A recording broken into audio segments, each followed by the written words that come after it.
All right. Let's see if I have this right. And it has been some time since the last um, live stream, but I have been, if you're not subscribed to our YouTube channel, I've been uploading some video for those of you all who are new to the live stream or the channel or have subscribed to the channel, just some different clips from the past year of speakers from the board meetings. So if you haven't subscribed to our YouTube channel, hop on over there. If you're watching on YouTube, like this video and subscribe to our channel. So without further ado, for those of you all who are new here, my name is Michelle Williams, and I am the current president of the Houston Education Association. And we are one of the local teachers associations in the Houston Independent School District. So for those of you all who are teachers and you don't have representation or you're looking for representation, you can become a member of HEA, the Houston Education Association. We're an affiliate of the Texas State Teachers Association, TSTA, and the National Education Association, NEA. And you can become a member at www.mytsta.org. And I am going to drop that in the chat. Become a member, www.mytsta.org. So I've just dropped that in the chat. So, and you can, right over here, because everything is flipped. So right here, also, if you're joining in, and I'll periodically reference that. So tonight is the budget meeting recap. I didn't do the board meeting recap because I knew this budget meeting was happening too. So I'm doing this tonight. So hopefully you can follow along. If you have any questions, you can drop them in the comment section and I will address them as I go along. This budget meeting, I didn't even watch all of it. So some of the stuff I'll be watching along with you. And really interesting how they say they want to pass a balanced budget, but it's been 2 years and we've been working in the negative. But we'll get to that right here. So let me move to my next screen. There we are. Let me see.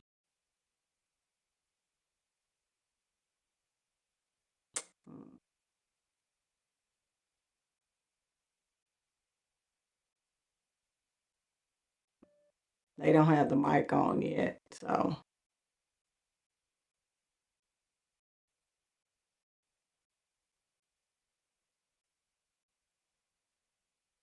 Let me move it. They're not moving very fast. Is reconvened at 3:18 p.m. We'll now address our workshop topic, the 2025-2026 district budget. Superintendent Miles, you have the floor. Yes, sir. I'm going to do it from the podium. Okay. While you're getting ready, board members, you each got a copy of this self-evaluation for the quarterly tracker. If you would take a look at that, and there's some items already checked on it. If you have any changes or you want to make changes to it, would you please get that to us by tomorrow, sort of end of business, so we can put it in the package for Friday? Got it? Thank you. Superintendent Miles? Mr. President, members of the board, we're here to do the second budget workshop, and you'll recall that last budget workshop we did the methodologies and assumptions. We had Alvarez and Marcel present on sort of the best. Yeah, and I think I did, yeah, because it was combined. If you want to listen to the recap or watch the recap of that, of what he's talking about, you can find that on our YouTube channel because Facebook no longer hosts videos. They only have them up for 30 days. So I've been putting that over there on our YouTube channel. In class budget practices. I went over part of that as well. And then the overview of the district financial position. Today we're going to talk about the action plan and its relationship to the board goals and the budget related to both. We'll also spend a little bit of time talking about the budget methodology for school budgets. So we're not going to be presenting any budget line items. We'll talk a little bit about how much more money we're going to spend as a result of the action plan. Yeah. And what he means about more money, he's talking about deficit money because this is deficit spending. HISD is in a budget crisis, and it has nothing to do with what's happening with the state. That's a small portion of it. I'm trying to get stable on this stool. That's a small portion of it. But what he's talking about is this NES stuff that you all have been running from. Because if you didn't know, HISD will have 8,000 students less next school year. And we lost 4,700 teachers at the beginning, well, in June of this, at the end of last school year. So we're just going to add however many teachers and uncertified teachers that are fleeing HISD due to the reported toxicity, harassment, and bullying that takes place in the district. That's what teachers are reporting. For those of you all who are listening and looking for something to report, that's what teachers are saying. Moving on. This is not the itemized budget, of course, and neither will we get school budget information, just the methodology. You'll get that, though. You'll get more precise numbers, of course, next month. And when we do this school budgeting approach, we'll have the school numbers for you, at least the preliminary ones, and then we'll also have department numbers for you, the preliminary ones. That's next month. So today it's about action plan because as the best-in-class discussion was held last time, we talked about how your money should follow your priorities and goals. The budget should be built on those priorities and ensuring that we... NES is not a priority. NES was supposed to be an intervention for 28 schools. And he came in and basically hijacked schools that did not need reconstitution, such as Atherton Elementary, which is now, quote unquote, an F school.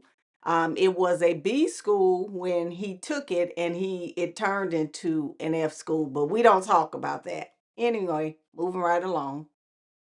Accomplish our goals. Keep in mind that in our case, the goals are not just the board goals, we're going to be covering that in a minute, but it's also about getting out of intervention status.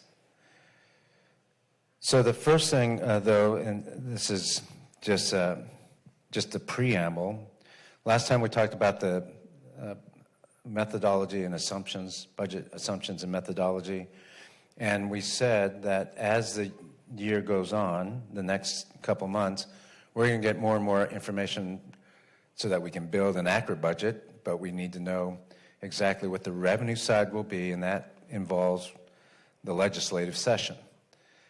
And at this point, we don't have a lot more information, but we have a little bit better idea than we did before. The headline is, it does seem that the draft bills, and you see 4 of them up on the screen, it does seem that the draft bills put out a number and there's an appetite, there's negotiations for increasing the numbers. First of all, that is not correct. There is not any negotiation about increasing the numbers. The House budget said 200. The Senate budget said nothing. So there's no negotiation about increasing it because the Senate does not want to give money to the allotment. So for those of you all, because evidently Mike Miles does not understand how legislators work. It goes to the House. The House comes out with its own version. Um, and they go back and forth until they can agree. That's how it works. But the Senate version of this bill did not want to give any money to the basic allotment, which is Senate Bill 26. What it only wanted to do is to give teacher pay raises. That is it, and give taxpayer monies to vouchers. That is it. That's not true. How do I know? Because I was there in Austin giving testimony on said bill. And I read the bill. So yeah, he's not telling, that's not true. Um, Senate Bill 2260 is a school safety allotment. What it does, I think they were talking about allotments, but one of the Democrats, State Representative James Tallarico, also wants the safety allotment money to be allowed for something. I can't remember what it was, but um, for something else for safety for kids. So that bill is not finished either.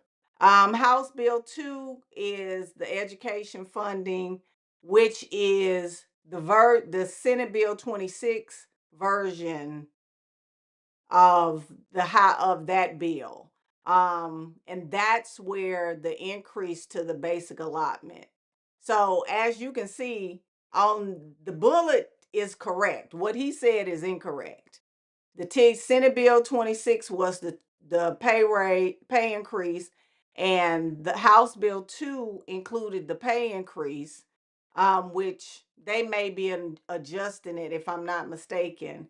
And it's not comprehensive. It's only $200 extra for students and for schools. That's it. And the SHARS has to do with health. So we're going to pass that up because I could tell you about that.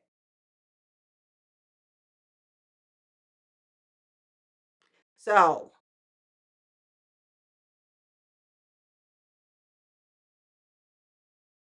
let me go back. There we go. But it does look like we've given the board a conservative estimate, and it looks like we'll have more money than that conservative estimate.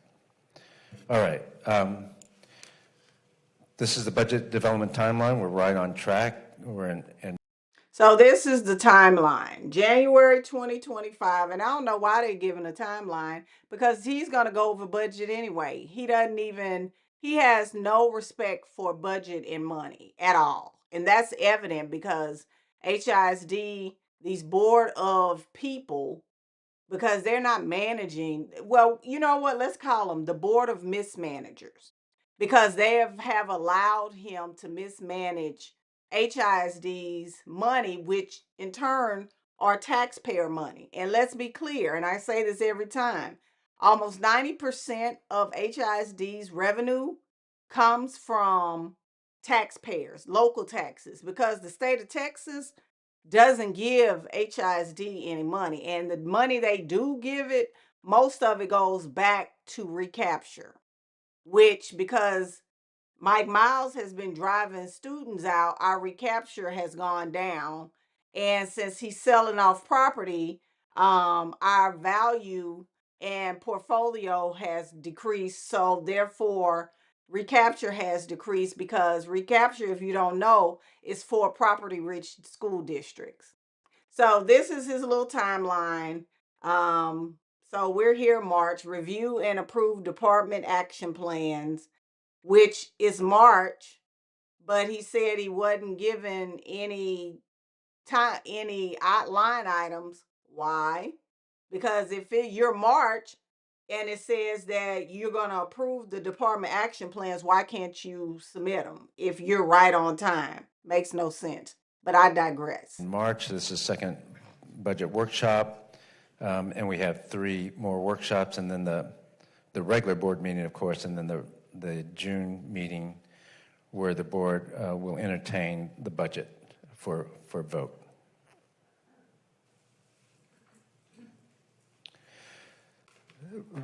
This year is a little bit different than last year. Last year, we really had to right size. What we're trying to do this year, of course. Miles, can we break right here? Yes, sir. Because it's a good place to break because you've gone through sort of the legislative update and the process and timeline. Is there any questions that you board members have about the timeline of the process or so far? I have one question. I don't know what happened. I have a question. So we are including in the budgeting the HB2 $250 per pupil and then HB2 $200 per pupil, or no? No. So the HB2 is the basic allotment. That is the 225 or the 250 per pupil that we put in the budget assumptions. There's a HB2 also. And I don't know, and it didn't say 250, it said 200. And I don't know where the extra $50 is coming from. I'm going to look up the bill while he's talking because based on what I know, it was $200. So why he's saying 250, don't know. Includes entitlements, which is not noted here. So there's lots of different entitlements that will be in the comprehensive bill, and I didn't outline any directly, but it doesn't look like it'll go down much so than what we projected. It might, and in fact, it probably will go up. So are we assuming any increase in entitlements? Yes. I mean, again, we're not changing our budget methodology or assumptions because we did that last time, and I think it's prudent to wait. I'm just suggesting the headline is that what we projected a month ago is probably going to be conservative, meaning we'll probably get more money than that. That's it. And I don't want to be more definitive than that. Okay, I was just trying to understand. So I thought you said something about $200, but maybe. Yeah, you're right. It's just not outlined in the same way here. House Bill 2 includes not only the basic allotment, entitlements, and several other things related to education funding. Okay. And all I'm suggesting is that on the entitlements and the basic allotment, we think it's going to go up. The debate is bringing it up, not cutting it. Okay, and then on SHARs, is there for this HB 500? Would there be any? Oh, so I'm pulling up the allotment that House Bill 2 is in their proposal. They said that in the 89th Texas legislature, House Bill 2 increased the basic allotment per student from $6,160 to $6,380, a $220 increase. So, and also included provisions for small and mid-sized district allotments and special education funding. So where he got the 250, that's not correct. And I don't know why they have 250 in there, but it's $220 that they are trying to increase. You can Google it yourself. So next time y'all see him, ask him why is he inflating the entitlement for school districts. Additional things that we would have to do to receive this enhanced money. It's just okay. It's only if the legislature passes. Got it. Thank you. Anybody else? Okay, great. Thank you. All right. So what we're trying to do this year is either bring in a balanced budget or very close to a balanced budget. Part of that reason is so that we can show that we can sustain the work that we're doing over the long haul. At some point, you got to get to a balanced budget, otherwise it's not sustainable. There were a lot. Side note, NES is not sustainable because there is no price tag. When they tried to press him on a cost for NES, he didn't have one. He's just spending your taxpayer money because I don't pay taxes into Houston ISD. He's spending your local tax money however he wants to. There is no cost per unit, and he doesn't care. So when he talks about a balanced budget, I laugh because in order for you to have a budget, if you don't even know about budgets, you have to know how much something costs so you can allocate funding appropriately for what it costs. But he will not tell these board of mismanagers how much it costs. So therefore, they're going to continue to allow them to mismanage your local tax dollars because there's no amount. The only schools that know what it costs to run their schools are your non-NES schools because they know what it takes to staff a school of 500 kids or 600 or 1,000. They know that, but that NES, that's like a person who, oh, I'm at the store and yeah, and I need this and I need that. They're constantly adding to this. And then he says he wants to increase the assistant principal. For what? For them to do more of nothing? Like we have enough overseers. It's like teachers are on a plantation and we have enough overseers. They don't need any more. Now, if they're coming in and these assistant principals, like he's talking about, we have to have more to the classroom, more in the classroom, are prioritized. Well, tell them, those assistant principals, to pull up a seat, grab a group of kids and do some intervention. That's what they can do. The teachers don't need more oversight. We have enough of them. Tell them, send some interventionists. We don't need that mess. We don't. Lots of reasons why we couldn't the year before. This year, because the revenue side did not come in, and we're in the middle of transformation. Still, we have to get pretty quickly to a balanced budget. So that's one of the problems we're trying to solve, is to show that we can balance the budget and also sustain transformation. So the work we are doing and any changes we make has to be sustainable. And then this is a goal for every district every year, at least effective ones, and that is, when you're in scarce resource environment, then you have to prioritize. And the question is, can you prioritize in a way to still accomplish the goals? Well, we know they can't prioritize. We already know that. Because based on Third Future, he left that school to come to HISD.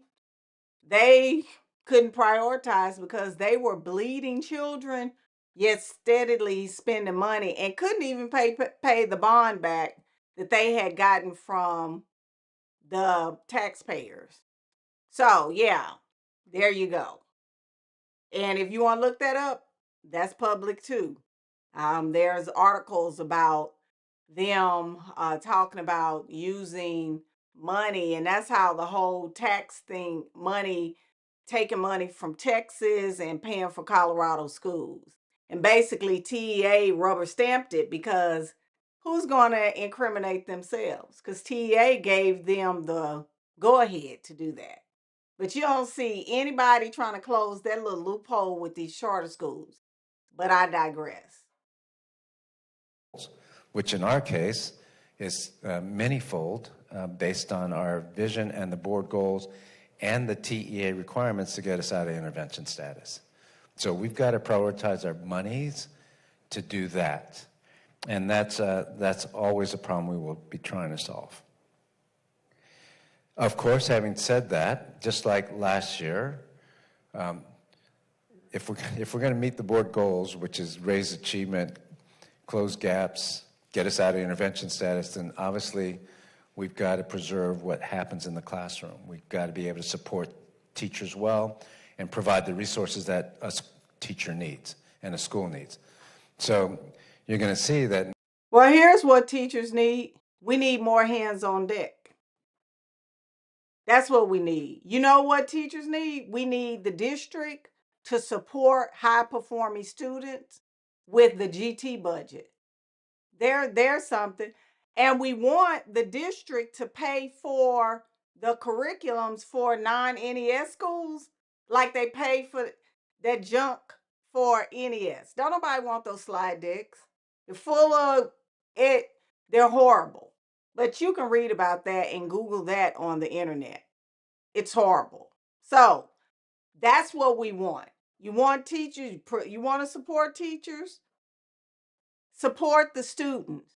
Support the emerging bilingual students. Support your special ed students by, if you increase more special ed teachers, you might get somewhere. Instead of all these TAs and all this mess, how about you support those students? How about you support interventions? How about you get some teachers to help these kids learn how to read?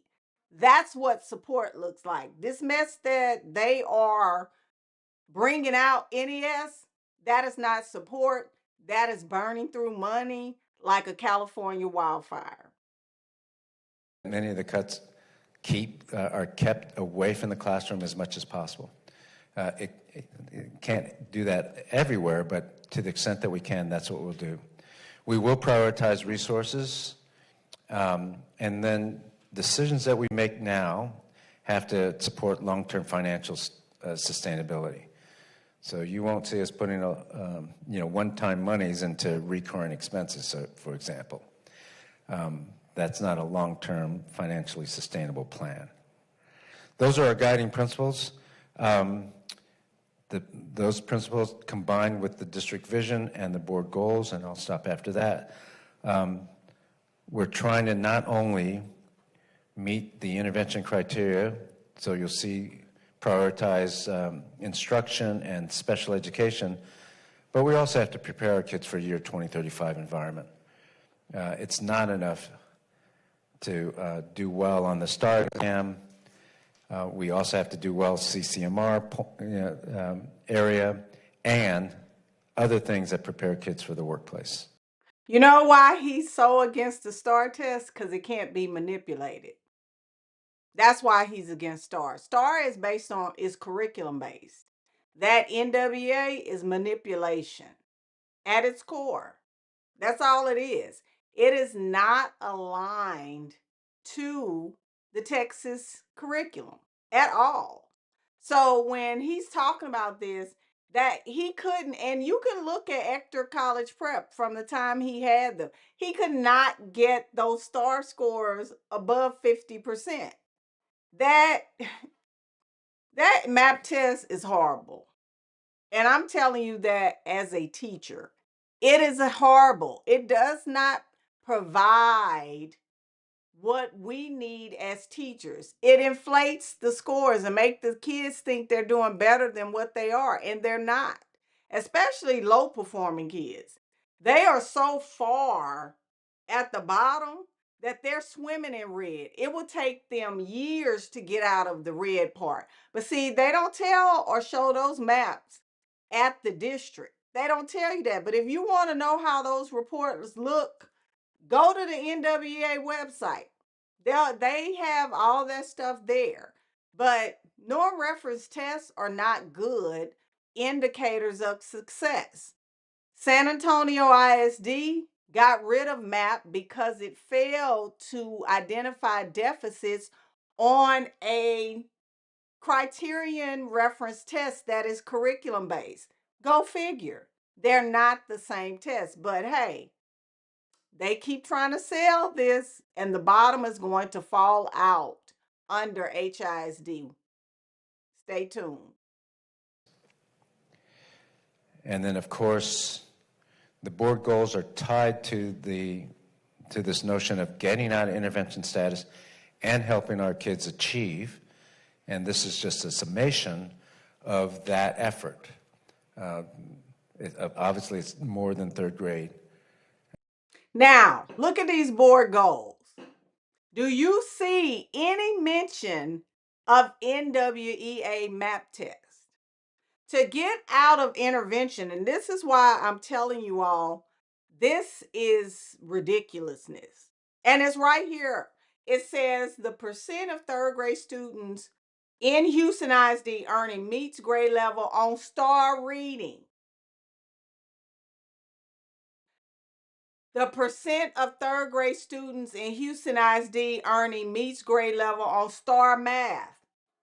The state of Texas gives an interim, a STAR interim test at the end of the fall semester, and you can use it again in the spring semester. Why doesn't HISD use that? Because they don't really want people to know how these kids are faring on a STAR test. Now, I'm not for either test because I think it's ridiculous. I really do. Testing should be diagnostic, not punitive. And this has nothing to do with MAP testing. But yet where teachers are being held to MAP tests.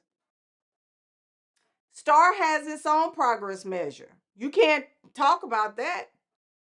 It has its own progress measure. And then there's no progress monitoring for HISD.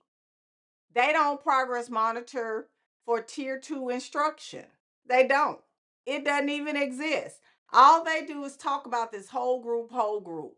They never talk about small group because guess what? Small group doesn't exist in those NES schools at all.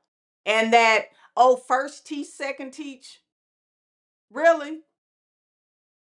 It's tier 1 instruction, which is core instruction. And they rush the students through that.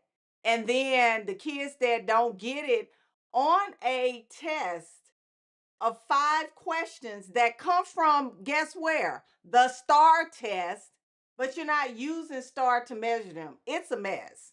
It really is. All of this is a mess because it has no rhyme or reason. And more than special ed and more than TSI. But doing these well will also meet the other needs that our kids have. So that's it. That's where the board goals come in. This is where the TEA intervention criteria comes in and our vision. The rest of this presentation is about, okay, how do our actions then align with the vision and the board goals? This is just a summation. I mean, you can stop me at any time. We'll talk about each one here in a minute. But this is a summary. You have the action plan. You also have this PowerPoint, but there's a lot more detail in the district action plan that you received. So indicators of success. And it says here, enabling condition for impact future years, won't be no future years. Because let me tell you about this teacher TES system. It's going to end up in litigation just like Aspire did. Because I can guarantee you they didn't run any legal checks against the commissioner's rules for evaluations. I can promise you that. This is going to end up in litigation. I'm going to tell you for one reason, MAP testing. And also that DTR foolishness, where you're denying a teacher a rating because they don't want to apply and jump through the hoops that you have created. It's going to end up right in litigation because teachers are not going to, especially experienced teachers, and it dings teachers on high performing students. MAP test does not capture high performing students. It penalizes teachers for having high performing students. I've said that over and over again. But you know what? Experience is the teacher. Specific actions are outlined in that document. So I'll quickly do a summary of these 8 key actions. Obviously, there's 100 things that the district Don't has. want to hear his summary over that because it doesn't make any sense. TSI goal payments the key action over the last 2 years, last year and this year, on making sure that 273 schools are aligned on what the quality of instruction. And it's continuation of professional development. I promise you, I had better professional development when I was a first year teacher. All they do is talk about stuff, the same stuff, and it's not anything to really support teachers. If you ask the district, because you can ask them for their list of professional development, and teachers talk about it all the time. It's nothing to talk like it's nothing. They when I say nothing, even before I went back to the classroom, when I was out on administrative leave, teachers were complaining left and right that they are not getting support. They are complaining and still complaining they're not getting support. I mean, all the things that I've seen where they have implemented this system just recently on Indeed.com. Third Future took over Beaumont ISD, and one of the comments about it was unrealistic expectation, lack of feedback, and support across the board. You're going to see that with this because all they want to do is browbeat teachers. That's all they do. And it's the same constant complaint, teachers. And the common denominator is this NES mess. That's the common denominator. If you go on Indeed, look up Third Future School and look at the feedback and the comments and the ratings that it has. And the word that is used over and over again is toxic, toxic, toxic, which is funny because teachers that are leaving HISD, they're saying the same thing, toxic work environment. Means. Of course, it requires continual professional development. We will always have some new teachers. We will probably always have teachers moving towards certification. We think we'll have fewer and fewer of those, but we are living in a certified education deficit in the country and in the state of Texas. So we'll probably always have an effort to improve teacher instruction. Even the teachers who have been here, we're going to continue to improve that. Yeah. Improve it with what? How are you supposed to improve teachers that had better, and I'm not going to say great professional development because Lord knows it wasn't that great. But this is not better than what we had before. And how are you going to improve that? Because I'm going to tell you, I can show you my Kindle. It's full of books that I have purchased.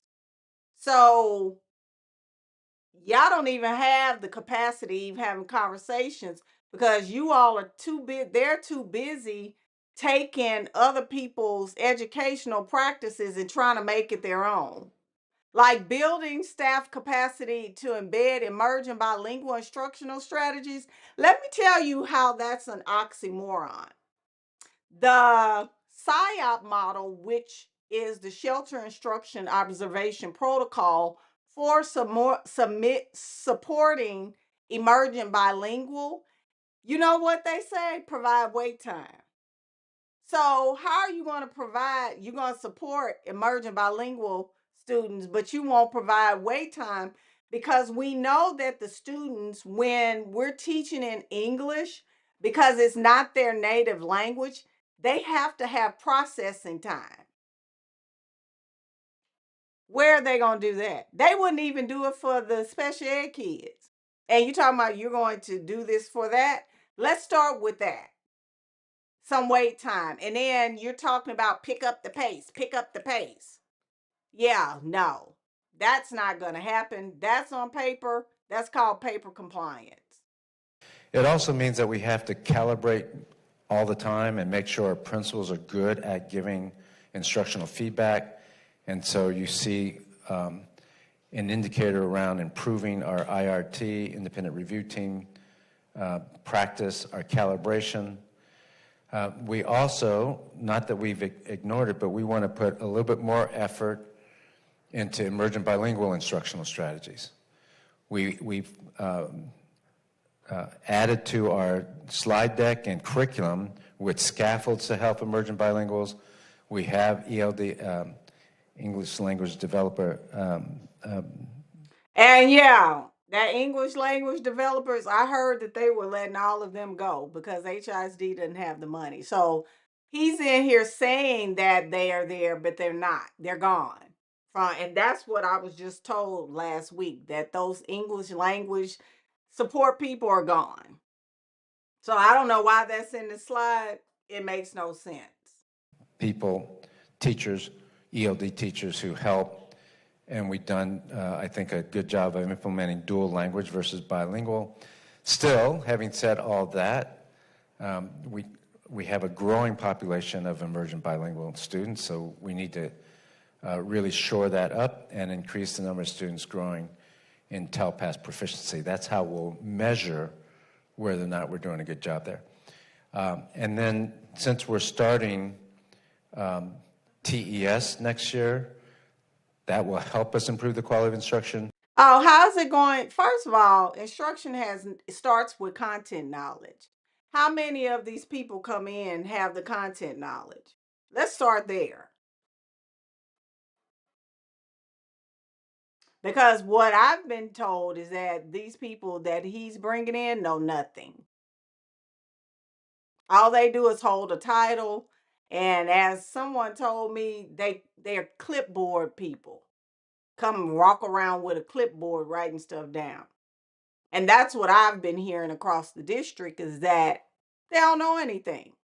So as I teach, 0 times 0 or 0 groups of 0 is still 0. So if you have people who lack content knowledge, then you have teachers that lack content knowledge. And let's be clear, I don't care how this model tries to shift the dynamics. Teachers learn from other teachers, not from their principals. Because at the end of the day, a principal cannot be a coach and be punitive at the same time. Because do you really think that teachers are going to be forthcoming with their principal? Absolutely not. They're not. It just doesn't work that way. Because principals, unless they're teaching a classroom, you're not going to have the same capacity as you did when you were in the classroom. And I can tell you that from experience. I was out of the classroom for almost 3 years. And I said that I would never do that again, because you can't, I mean, if you don't use it, you lose it. And that content knowledge is something that you have to have and practice every day. And if you don't, there's no way. There's not any way. That's why you teachers who are watching, ask those principals, since they are great in coaching, tell them to demonstrate. That's one of the ways of support. Tell them, say, hey, can you come model this? And see how many can get up there and actually model. That's where the rubber meets the road. Yeah, you want to be a coach, come model, because NBA coaches model for their people. They show them how to shoot, block, play defense, offense. Tell them come model in your classroom. But we want to make sure that any appraiser, just like we did with T-Test, but we're going to be much more rigorous in this, they're certified to appraise teachers. So our principals, our APs have to pass certification in order to appraise.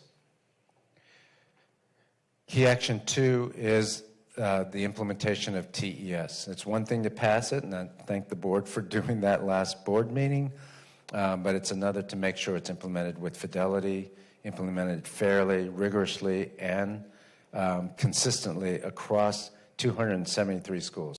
First of all, let me tell you about this ensure accurate evaluation of calculations. Ask the teachers, do they know how their student achievement is being calculated? I teach math. I haven't seen not one calculation.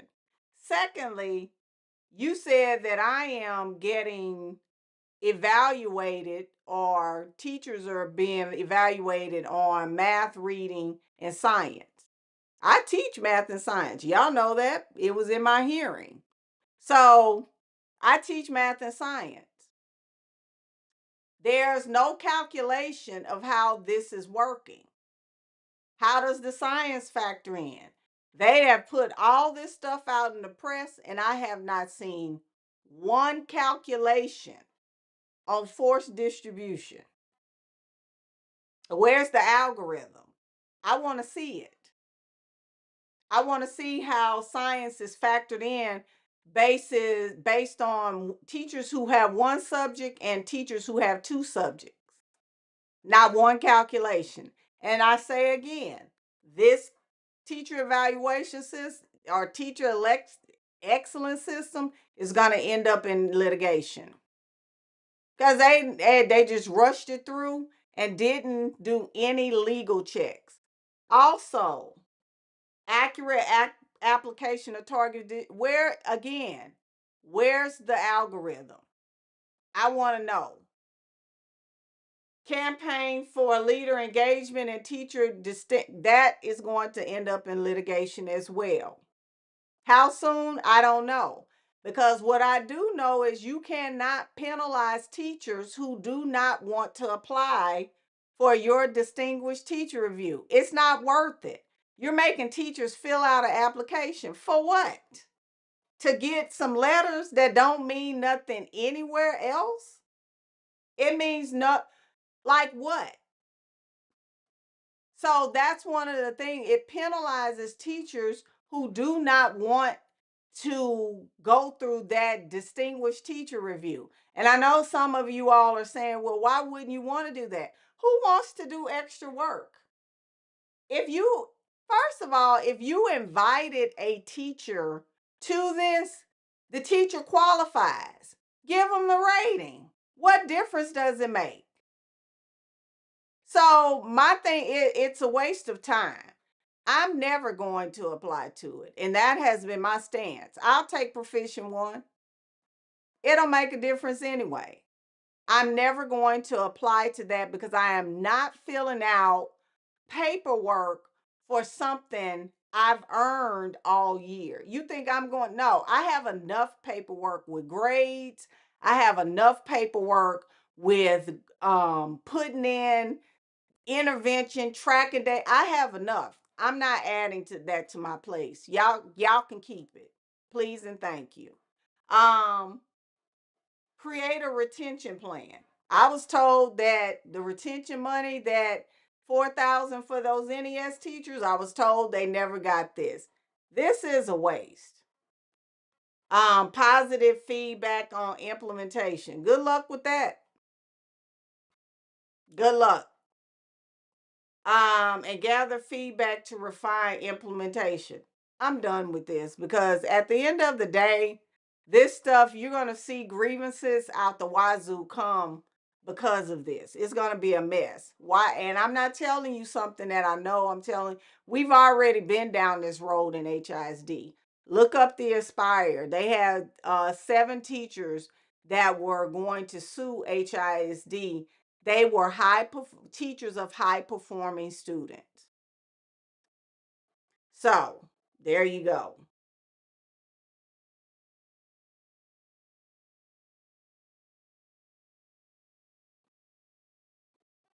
Teachers, and that the IEPs have at least a good portion of it is instructional improvements, not just things to check the IEP compliance box. And then we know that we need to continue to have good teacher assistants for our special ed classrooms. So again, that says zero, but it may change. Where are you going to get the special ed teachers when most of them are quitting? So a lot of them quit during the school year, but they're not talking about that. Somebody needs to do an open record request on how many special ed teachers are in the district and how many resigned from year to year. Change. Pre-K, we want to continue to grow our pre-K kids. This is not an easy thing to do. The cost comes in the pre-K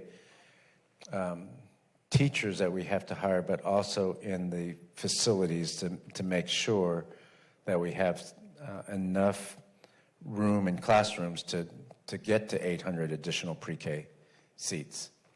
So a rough estimate is $5 million, so that we have to find that in the... But here's my problem with this pre-K thing. And I brought this up to the elected board. There is no reason why these pre-K teachers should be in the classrooms with 3-year-olds and there's no aid. That is something, because here's what I'm telling you. When we have to move quickly, and if you've been in any daycare, these little kids get spooked real easily. And you have one teacher to a lot of children. I told them that long time ago. I said, first of all, it's not safe. You need 2 people to manage that classroom, and in an emergency, get 3-year-olds. They're still babies. They're still babies. I don't agree with 3-year-olds being at a school, but hey, it ain't my school district, it ain't my kid. I would not send my child to a school. That's just me personally. Because I've worked in schools all over. They're not mature enough to deal with a school setting. They are still babies. But hey, those are your kids. Do what's best for yours. But I would prefer, to me, in a daycare setting, because they have to manage those ratios in a daycare setting, where in a school setting, 20 kids to a teacher. I told the elected board, nope, nope, nope. And I had worked for HISD for a long time before I realized that was even going on. I think 2016, that's when I found out the pre-K teachers didn't have aides. I was like, what? The only classrooms that have aides are if they are in collaboration with the Harris County Department of Education. But HISD teachers don't have aides. And what the elected board did was decrease the ratio of adult to children to 11-1. So if you had, which is still a lot, you could have another person in there, but they're not doing that. And there's no way that that's safe to have that many kids in that classroom. So if you want to press on something, that's something. You have pre-K kids, you need to press on those board of managers to get an extra body in those classes with those pre-K kids. Budget, and we have to budget for that.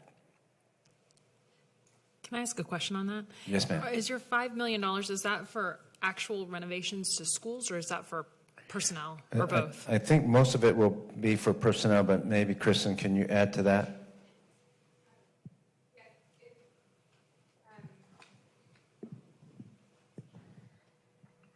A big part of the personnel that we support is the teaching assistants. So a pre-K classroom can have up to 22 students, and so we add teaching assistants to make the ratio more like 1-11, which is really our true target.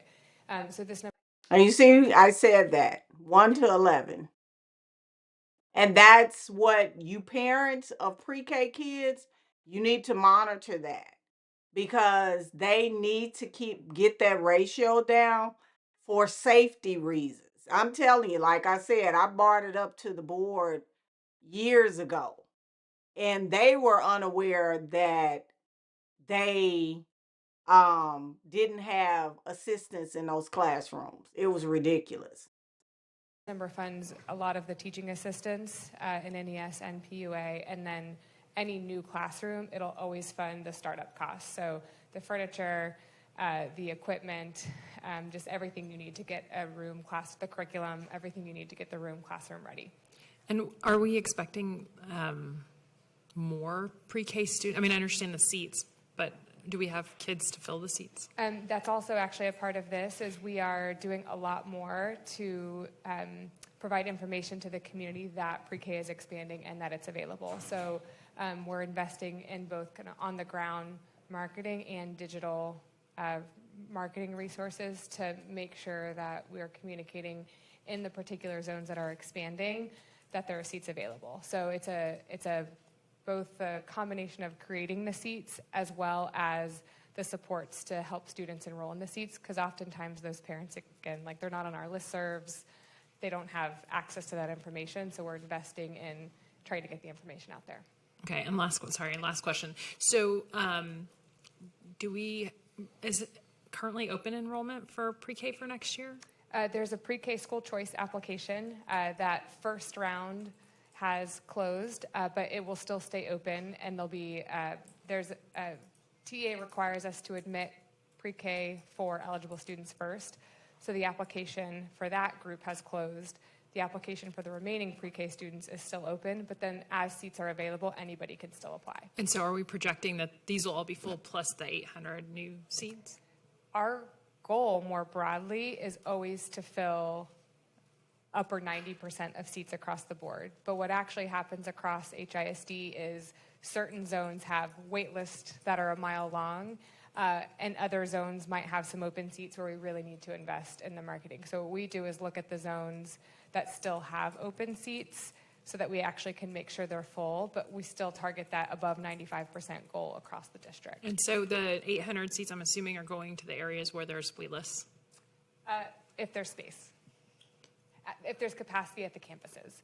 Okay. So we do data triangulation across the board. We look at what the demographer shows in terms of where families are growing. We also look at where historically there has been wait lists as well to determine. And if there have been long wait lists, yes, that's absolutely the place where we start. But if that building is full, then sometimes we're a little bit stuck in that zone unless we can do a partnership in that zone, which requires us to find a different facility from an external vendor. It does make it operationally complex when we have a partnership because the principal is an She's long-winded. Just Yeah. about a trend with the Department of Education cuts. My understanding is that there's some funding that was going to pre-K in the community as a whole, and I'm not sure how that works logistically exactly, but I wonder about how that supply demand can affect what we're doing on the ground. Yeah, I hadn't heard that about federal funding cuts to pre-K or even TEA cuts to pre-K. They have been talking about that. Don't know where he's been, but they have been talking about cuts to uh community resources, and evidently he's not watching the news because there are vendors for pre-K programs, child care assistants who have not been paid or it's slow. Okay, anything that have you heard? Not that I'm aware of, Jim. I'm not sure if Jim has insight, but not that I'm aware of increases or decreases. All right, thank you, Member Vaughn. One additional question, sorry, Superintendent. Yeah, go ahead. If we were to fill those 800 seats, what would be our total count for pre-K? If we fill the 800 seats, what's the total count? Just shy of 14,000 seats. Oh, wow, for pre-K? Wow, good job, great job, guys. That's a That lot. includes age 3 and age 4. Yeah, that's still a lot, thank you. All right, the next one. Well, here's the problem I have with the 3-year-old. Do you not know that 3-year-olds, they come to school and then they repeat the same curriculum that they saw in the beginning of the year? When I found that out, that I was like, what? So they do pre-K twice with the same curriculum. Okay, make that make sense.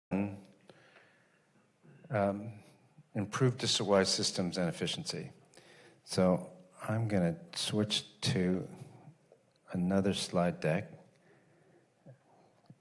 My staff can take a sigh, breath here, it's okay.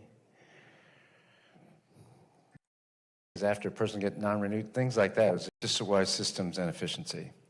So I'm going to switch to, and the efficiency.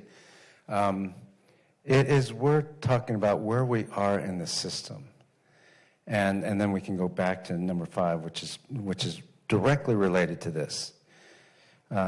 This is a Jackson Pollock picture, and it represents, this is for you, Audrey. This represents. It doesn't represent me, just to be clear, it okay? doesn't represent you. It's for me, but it Yeah, doesn't. it Thank represents. You. We need to clarify. It represents, in a visual way, the systems and It represents the current state of the Houston Independent School District. Ask teachers, ask parents, ask the children. Because we are working under failed systems. Ask the parents at Westbriar. Ask the parents at Revere. Ask the parents at Wisdom High School. Ask them at Sam Houston High School. Ask some of the teachers who have been assaulted this year. That's the current state of HISD. processes that were here when this team got here. And I don't want to be, I don't want to use a lot of words, and aspersions. So maybe the picture will help ease that. I don't want to use a lot of words, and the blue record. Get it out. We still have systems and processes that are all over the place. And I can give you examples, even in the first summer, HR, trying to get a handle on position control numbers, and then trying to hire by breaking bad processes associated with position control numbers was a nightmare. Trying to get a person get non-renewed, things like that. Was just. And that's funny because we had no issues prior to him coming here. HISD didn't have problems with summer school. HISD did not have problem with transfer period until they showed up. So I don't know what processes he's talking about, and how can he say that when he has never run a school district this large? How can you say that something's bad? And he's never going to say that it worked because he wants to pretend like HISD was in disarray. It was not. There were certain things that needed help, but they didn't need this. They don't need one person working in payroll. When I tell you how bad it is, there was a teacher who left HISD, and I had never heard this in my entire career. Her service record, and for those of you all who are not educators, your service record, you get one from every school district, and it verifies how many years of teaching experience you have. This teacher left and went to another school district, and the people at this current HISD had her years wrong and had the wrong grade level that she taught. She said she had never taught pre-K ever. Like I've heard, like, you may be short, left off a year of experience, because what they have to do is, say for instance you worked at 3 districts, they have to, the current district, if you leaves, has to combine all of those. So I've heard of them leaving it off, but to have it wrong. And then this just happened 2 weeks ago. The current teacher can't get in contact with anybody at HR, and he has sitting up here saying failed system. We're working under a current failed system. A guy asks, oh, can I go down to HISD and get my records? I say, absolutely not, because they're not going to give you what you need. So failed systems, we're working under one. Just a mess, and that's just HR. Many other systems and processes that were not aligned. And sometimes, and I know the reporters are here, but I don't care. Sometimes it's hard for me to believe we got the outcomes we got with the systems and processes. You didn't get any outcomes. And that's the thing. He's not telling you all that those teachers that carried it, those teachers are gone. Those were HISD teachers. These new crop of people, those are his personnel. And when I tell you the data's coming, it's coming. I've told the board of managers that. That data is coming. It's coming, it's coming. And I cannot wait. I can't wait, because you can no longer hide under what was left of HISD or what the House administration. Like I told them, you can check our YouTube channel. I told them that those NAP scores, that wasn't this stuff that he has in place. I don't care how he says it. It's on video. Everybody knows that wasn't his stuff. But he'll take credit for whatever he wants to take credit for, even when you can prove that it's not true. But my thing, I have the videos to prove that it's not true. They ain't getting no outcomes. That was Millard House. That's what was left of his RISE program. If you want to know about RISE, do a search. It's on the internet. That were as challenging as they were. So that was first year, and we, just by good leadership among the departments, some Good leadership. Let's talk about good leadership. Dr. Stout is gone. Your West Division got disbanded. Luz Martinez is gone. She resigned. You're moving people around. You got new people all over the place. Really? Good leadership? From where? Your chief of staff resigned under the cloak of silence and the cloak of darkness. We looked up and she had already had a job. So let's be clear. Good leadership? Absolutely not. really effective chiefs, deputy chiefs. We got the outcomes we needed to get. We serve teachers and we serve kids. And you don't. You harass, you bully. That has been brought up several times. I have emails from teachers who said they've been harassed. I have emails from teachers, they're in the hospital and their administrators are calling them. Like, no, no, no. But I can't wait. Can't wait till the end of the school year so you can really see what's going on. This year, we're still aligning and improving systems. Anybody who's worked in a big organization, we have 25,000 employees, knows how much work and effort it takes to get from this to this. And I credit and we don't talk about it a lot, but the cabinet and the deputy chiefs are. They do absolutely nothing but harass principals, have meetings with principals, do things. They can't even focus. And I've been in HISD over that, like 10 years. I think I'm going on year 15. Never have I seen so many meetings. What you meeting about? What is there to say? That's called micromanagement. That's what that's called. And it's not the deputy chiefs. He's giving credit to people who do nothing. What do? They don't teach any kids. They don't do anything. The teachers are the ones who get the outcomes. The kids show up for teachers.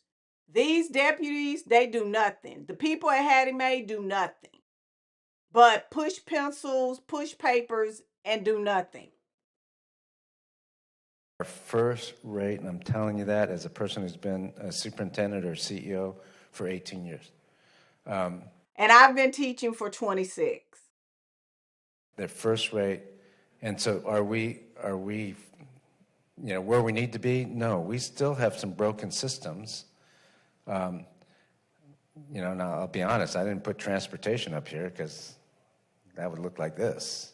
But we're getting there. We're aligning the system, but improving the systems and processes we have. That's where we are. As a result, though, this is not where you should wind up. Now, most large systems get to this point and then they stop, and what you have then is a siloing effect.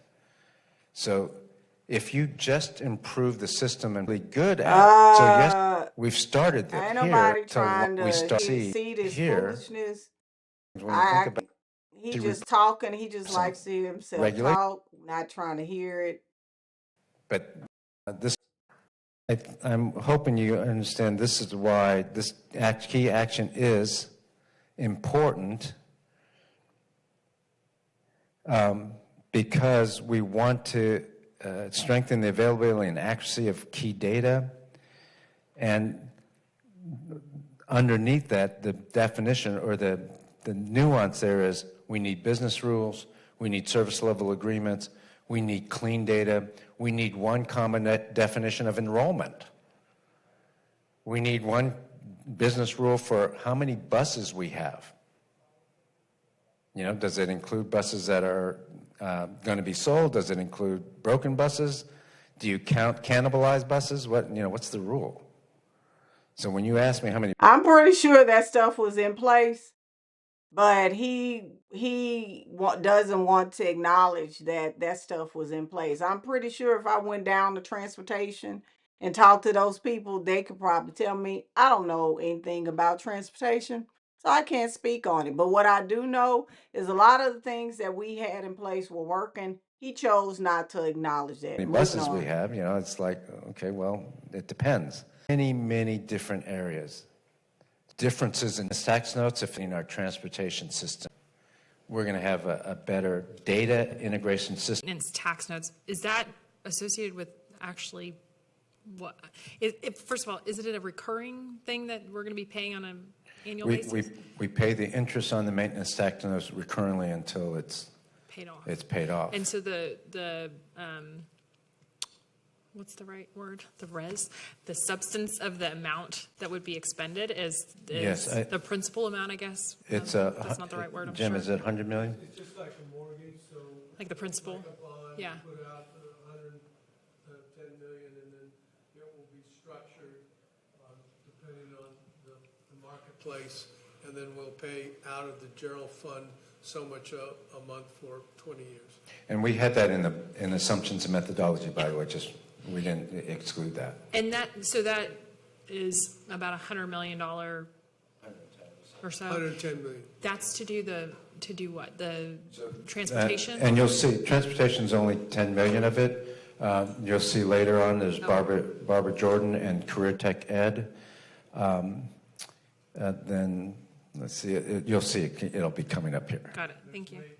Oh, yeah, maintenance Okay, and security. I thought it was more That's than right. just buses. Okay, I want to make sure. Thank you. Thank you. Yeah, it's only 10 million in not buses and transportation Understood. efficiency. Sorry. Yeah. Go ahead. Thanks. Are there any sort of challenging decisions that we're looking at from a transportation perspective? Any offerings, anything there where I hear you with optimize, but does any of that optimize mean any tough decisions for what we offer? Yes, at some point we're in the middle of that planning, and we'll bring it to the board in a coherent manner, so I don't just give out bits and pieces here that will just confuse people.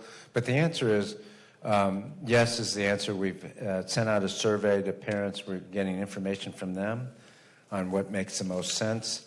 The bottom line is it'll be much more efficient. It'll be better for kids, and we think it's going to increase ridership. All right, and then just a couple more key actions. This is also part of that, accuracy of information and timeliness, and the data dashboard is going to help with that. So when one of the board members and I ask for data all the time, and we. And here's my thing. So we're going to talk about HISD now. I laugh. They're trying to put $2 million into this failed project. They can't, HISD has 11,000 subscribers. They can't get 200 people consistently to watch their videos. They can't. So why are you putting that into a failed measure? Nobody's watching it. If you look on our YouTube channel where Alex Elizondo was saying, but you have to watch it. I was just floored that she was begging people to watch HISD now. It's full of propaganda. Nobody wants to listen to that. And we know who goes live daily to put that mess on there. Like, who does that? What school district does that? Nobody's going to fumble. Do you know how much content that is? That's 5 days a week times 36 weeks. That's over, it's over 200 days. That's a waste of money and a waste of time and a waste of human capital to have those people putting that stuff out and the people are not even watching it. They don't look at your stuff. You ruined that. HISD ruined that. We used to look at HISD's channels. Nobody wants to hear that. Now we pretty much do stuff, and I've seen the community, they're not interested in what HISD is putting out. This is a waste of money and resources. Ask for different things, or the community asks, that we'll have more timely and accurate information. Part of the information flow also we hope that HISD now will grow in its viewership, and we can get information out that way. We're trying to raise some one-time monies philanthropically to support this, because some of it is one-time expenditures. But our budget allocation for communications, not just HISD now, but family-facing communications in many different ways, and our website, by the way, which we will have up this next year, at the start of the year, and much streamlined and more accurate website and more user-friendly one. So we're budgeting $2 million for this key action. And all these amounts are over and above what we're already spending, of course, on communication. Oh, I hope this is not a repeat of what they did when I was in Louisiana. Louisiana Believes. I swear that website looked like it was created by a 5th grader. It was horrible. And I think it's still up. If you want to go to Louisiana's, it was horrible. John White, he did that to those people. Like, it is horrible. So we're going to see what they said, because if it's anything like Third Future, it's going to look a mess. They said family centric. Well, imagine how that. The current HISD website is fine. So now he's going to waste other people's money to launch a website that parents don't use anyway. The parents do not use their website. The parents get more information from Class Dojo. If they would just improve the communication from Hattie Mae to the schools, you might get somewhere. But I guarantee you, they're not going to the website. The staff goes to the website more than the parents, but they're not going to go to the website when they communicate with the school every day. I don't understand what this understanding is. Hattie Mae is not the hub. Hattie Mae should be disseminating information down to the schools. If you want to beef up a website, why don't you beef up the school's website and not HISD's website? How about doing that? So, because the parents are going to go to the school's website before they go to HISD's website. But I digress. Waste everybody else's money. Or special education things. The amounts you see here are the communication budget. But that would have been in last year's budget, whatever it was. Yes. Yeah. So this is more the additional amount. I think it also included philanthropy as Oh, well. is your question whether the Oh, money was actually applied? Do you have a number in your head for the communications budget last year? I just don't have it in my head.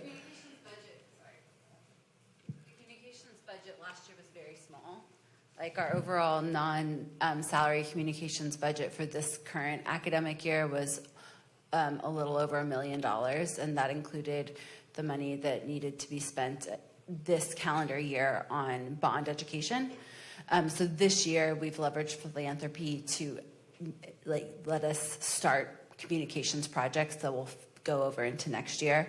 And so in the upcoming school year, most of our communications needs will be covered by the district budget, which is why the $2 million increase. So just so I'm clear, I recall a need of $10 million, and I guess what I'm saying is has that need been whittled down? I know we didn't allocate $10 million. The need to do some large-scale communications and data integration projects is roughly $5 million over this fiscal year and early next fiscal year, and philanthropy is helping. What does communication have to do with getting us out of intervention? Like all these, they are not permanent. And I don't understand why these people who are temporary coming in and focusing, communication don't have nothing to do with you getting HISD out of intervention. Why is this even a topic of conversation? I don't know. Why are you wasting money on this? Leave the communication. Let the elected board deal with that. The people who actually go out and run for the school board seats. That's why I call them the board of mismanagers, because they allow these people to mismanage money. Why are you updating communication? That has nothing to do with getting HISD out of intervention status. This is the fundamental problem. And I would like to see what vendors are going to get these contracts, because HISD, make no mistake, these people are the same people that were running HISD before, and everybody's looking for a payday out for HISD. It's nothing different, just new faces, same game. With that by making some gifts in kind to the district. The $10 million figure is not one that we've been operating off of, or what the need is. Okay. And then I just want to be clear, the reason why this $2 million, one should only use philanthropy for one-time costs, unless the philanthropic.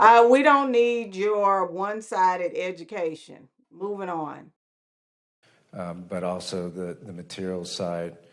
Done. Very, very proud of the work Kristen Hull and her team has done on CCMR and CTE. We have lots of data. You've gotten some of it on improvements to CTE and CCMR, and we're going to continue that.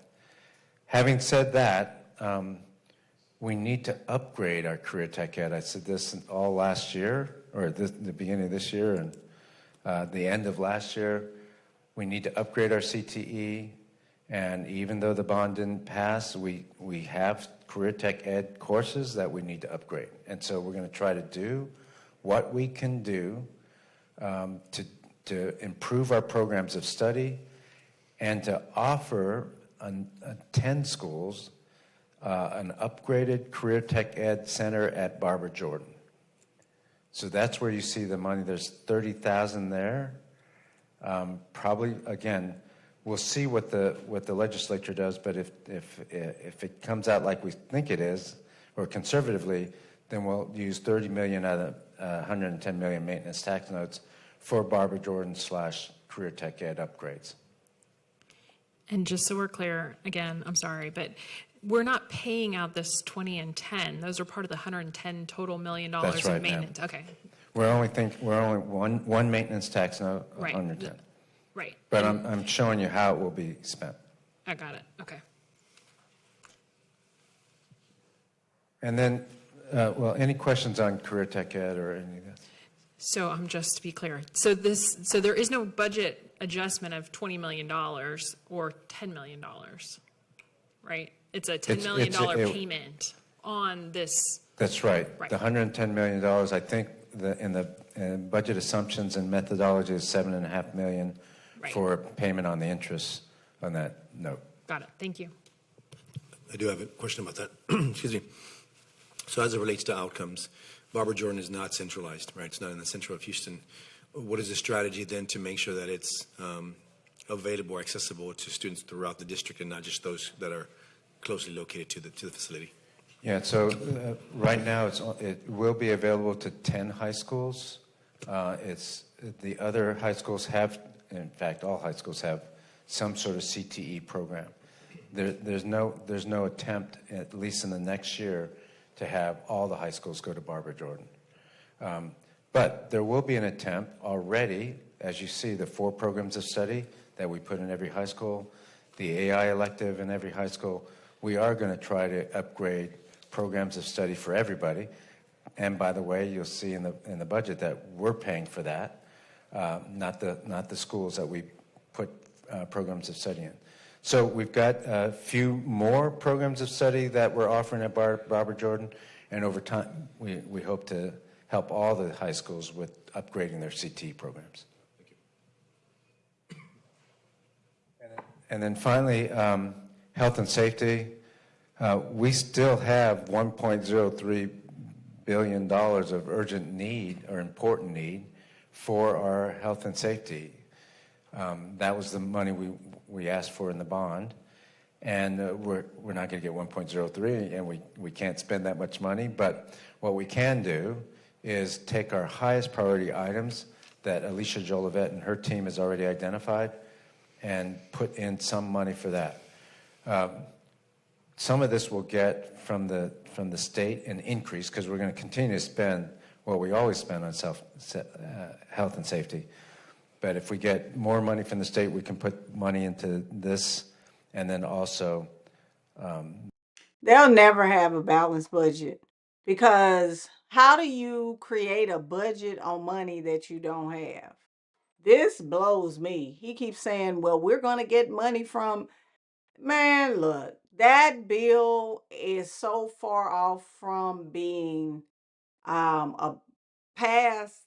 Like it's going to change several times before they have a version that the House and the Senate can agree on.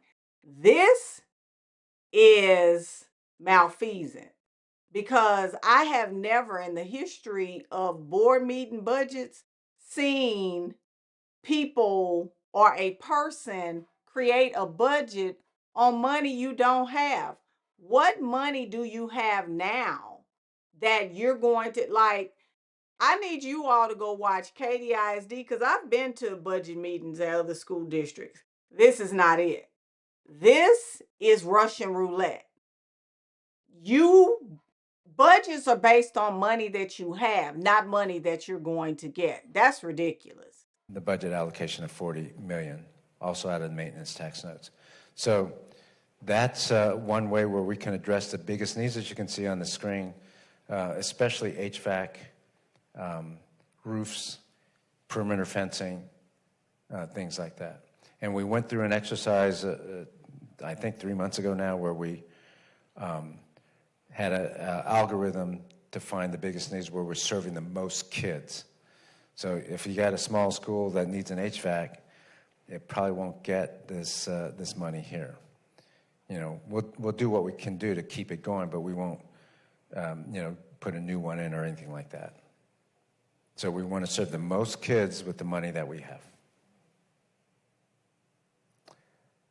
All right, I'll stop there. Those are the key actions. Again, there's 100 things that we have to do.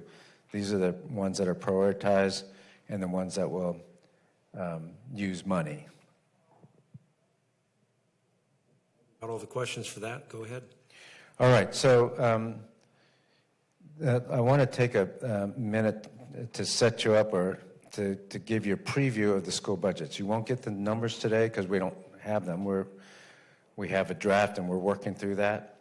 And then we'll be giving that out to the schools. Oh, is it March 28th? What day is it? March 28th. Hey, got it right. So the board will get it after the schools get their exact number. This is how it'll work. The basic formula hasn't changed. This is how we get paid from the state, and this is how we pay the schools. The per unit allocation, not to be confused with non-NES PUA. The reason why they're called PUA is because they operate off of a per unit allocation, times the projected enrollment times ADA. So that's not going to change. We're going to keep the PUA the same, which is, now the PUA, as you can see on the slide, is not only the basic amount that we give the schools, but it also includes all these other weights. And that's the way the district has done it for a while. We decided not to change it, just to keep as much, keep down the changes as much as possible, and the shifts between schools. So we had the PUA. It's unchanged since 2023.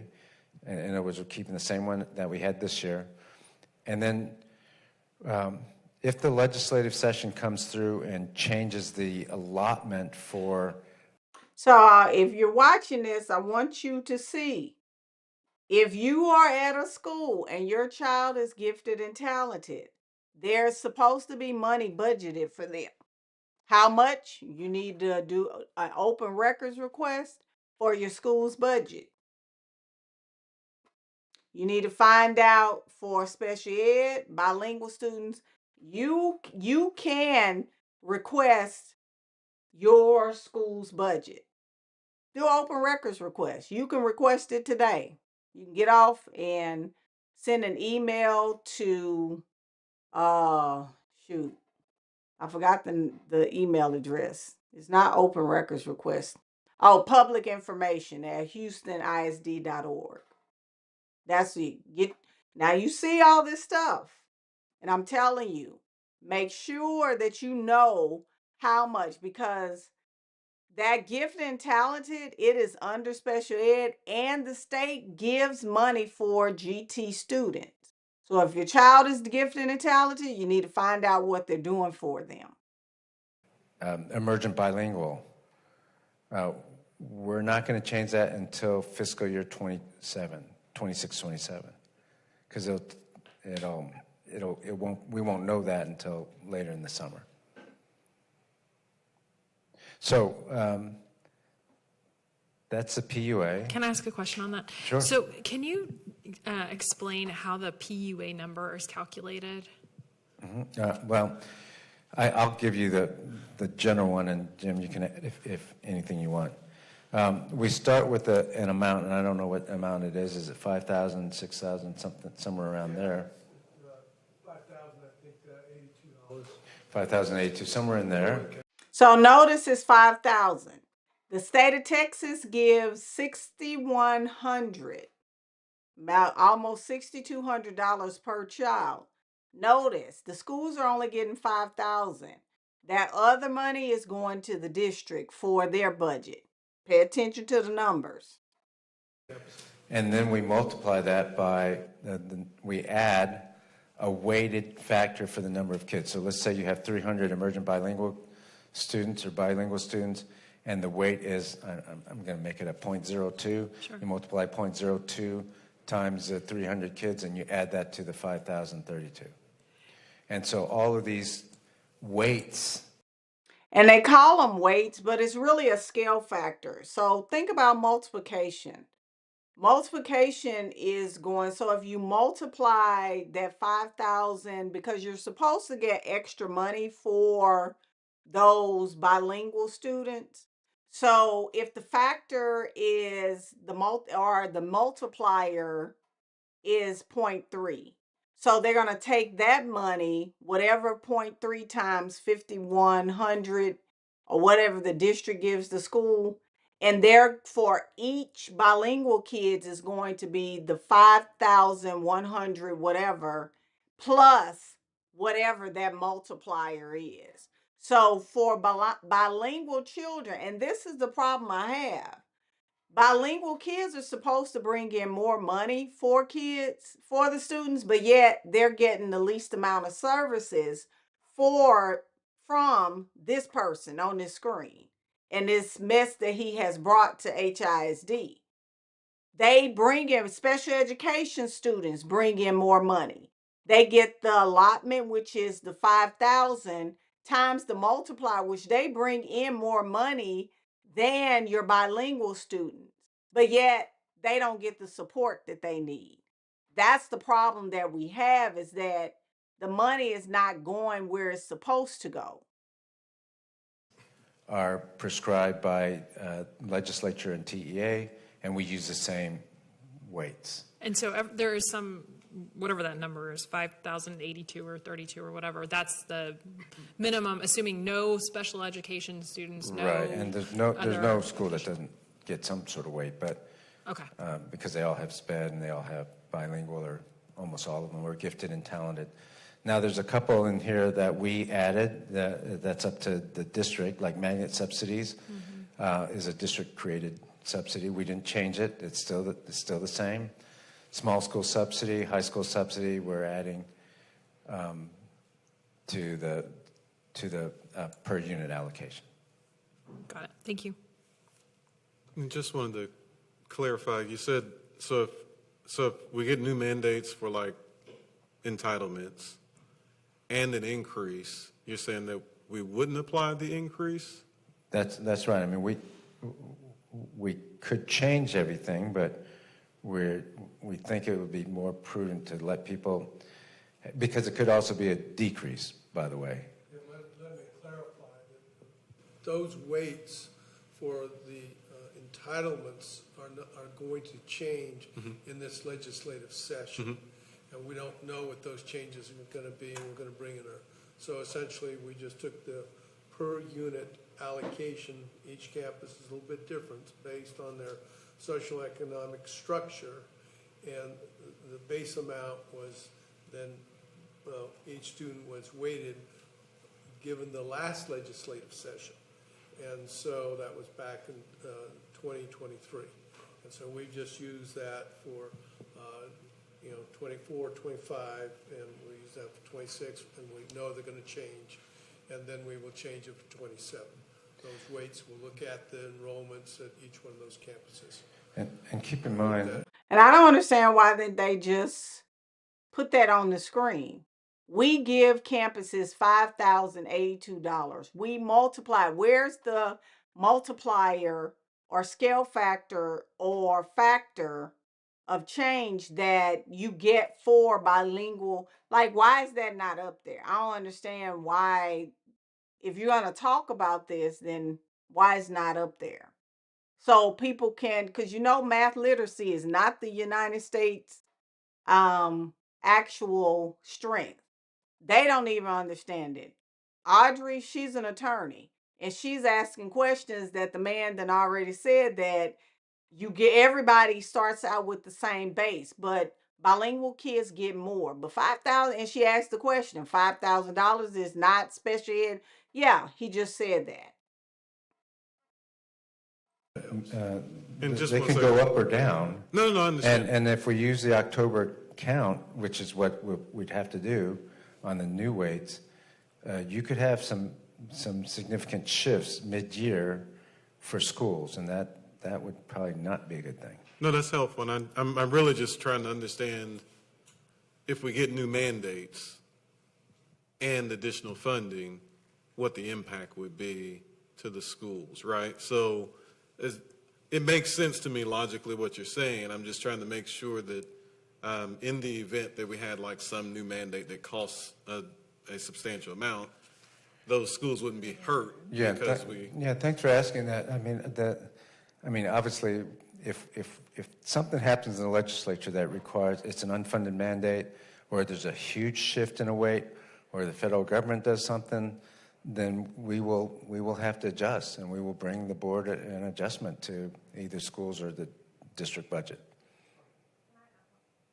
Related question. So the weights are the weights that are being used to determine what we're receiving from the state in terms of the basic allotment plus entitlement. That's probably not the right way to say it, but the entitlement. You get a basic allotment of $6,160 per student. And then you have what are called entitlements based on the social economic status of the students. And there's, what are there, 30 now, 35 different entitlements. And yeah, and anyway, Yeah, well, we're not going to talk about math because they need to teach them, they need to take a budget math class because that's basic seventh grade math. 30 now, 35 different The end. So if the demographer is way off, then we'll get the actual number in October using the PEMS number. And then average daily attendance, same thing. We're using the average daily attendance in the last 2 attendance cycles, which is 3 and 4. But we true up with the actual average daily attendance once we get it. So there'll be a true up, and that won't happen till October because that's when we submit the PEMS report.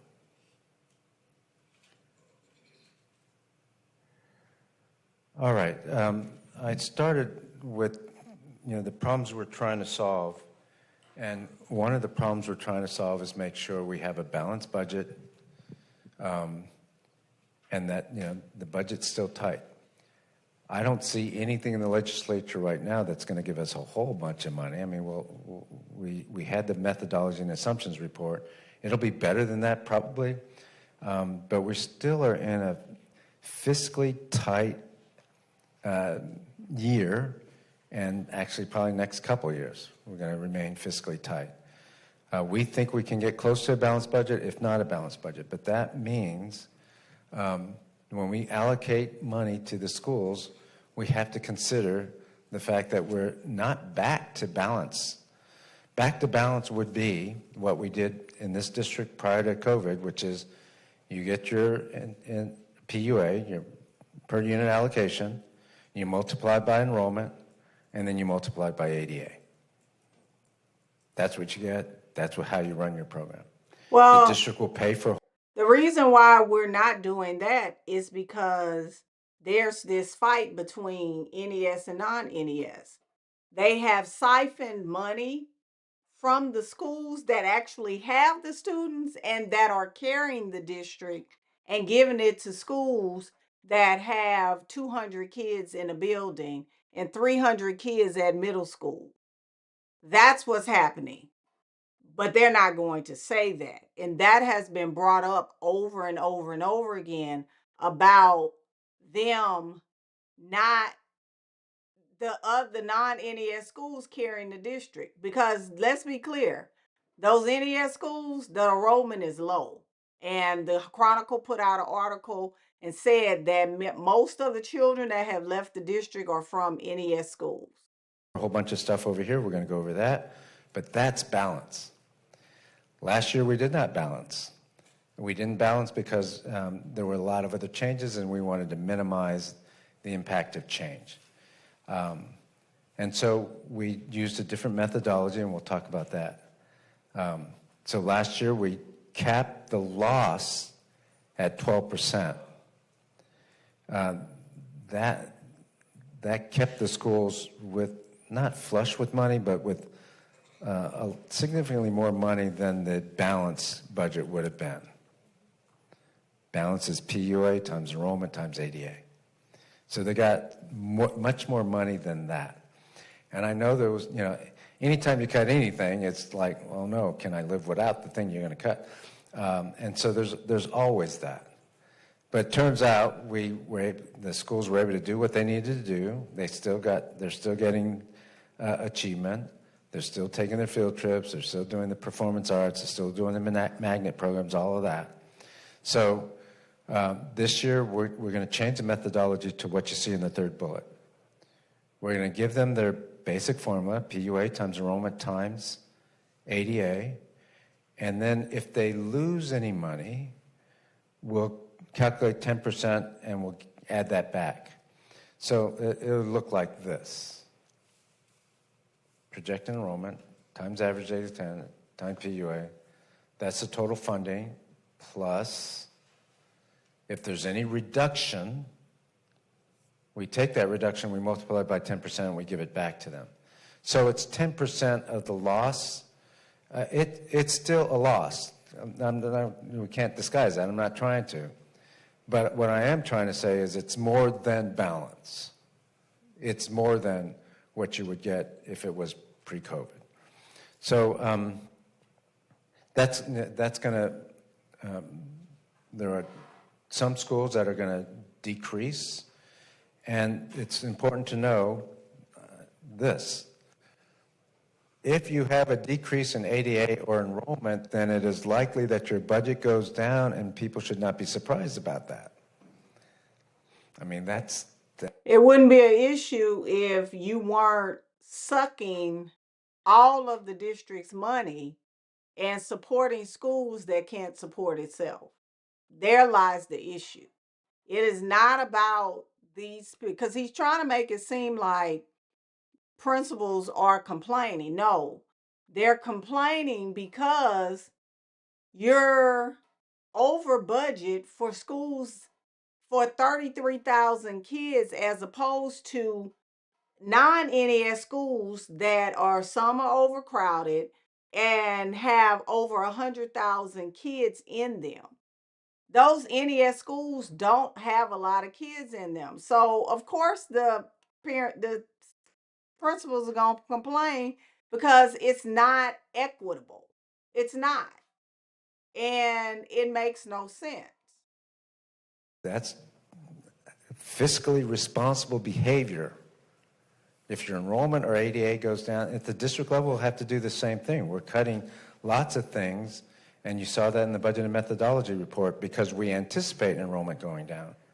If enrollment goes down, you have to cut some staff or programs or purchase services, something like that. So you saw that in the budget methodologies session that we did a month ago. And schools need to do the same. If their enrollment goes down, their ADA goes down, they have to cut back. Well, if he wasn't running kids and parents out of the school district, when is Hattie Mae going to ever be held accountable? Because we didn't lose 8,000 children when it was under the elected board. That was done over time, but we can justify those losses due to Hurricane Harvey. A lot of the children were displaced and moved because there were damages. Then we had COVID, and we have regentrification happening in urban areas. So, but what is his excuse? 8,000 children in 1 year. Yeah, make it make sense. They need to be held accountable for running children off and making parents, because I promise you, I drive down the Oak Forest street where Oak Forest Elementary School, and I promise you, it seems like every week there are new for sale signs out there. And I'm not kidding you. Every week, because I watch them. Because I don't have nothing else to do riding down that long street. But those parents are getting up out of the school district, and I can't blame them. That's the main reason why a budget would go down. If the budget goes up because enrollment goes up, or if enrollment goes up or ADA goes up, or a combination of the two, then most likely they will have an increase. And I'm going to go over examples of that. Now, we have, we have some small schools. The small school subsidy isn't enough to carry a small school that has, fewer than 250 kids.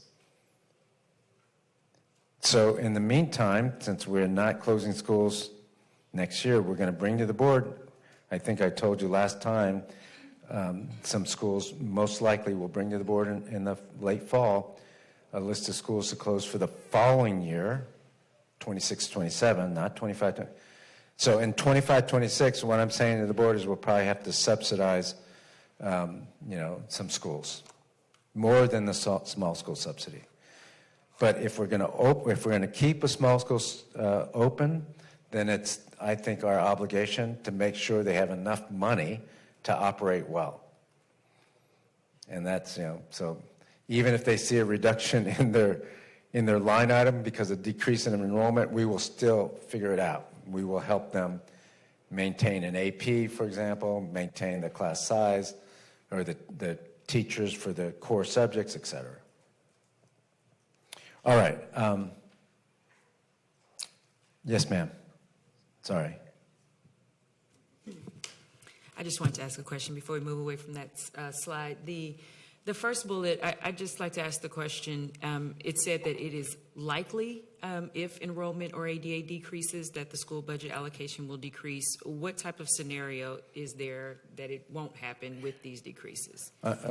Thank you. Good question. I'm going to show you, but the answer is if your ADA increases, even if your enrollment goes down a little bit, you probably won't have a decrease in your budget. Or if your enrollment goes down only a little bit or your AD goes down a little bit, that 10% reduction will actually, pull it back up. But there's no question at all if your ADA goes down. I mean, we have, I think, 1 or 2 schools where the ADA is in the high 80s.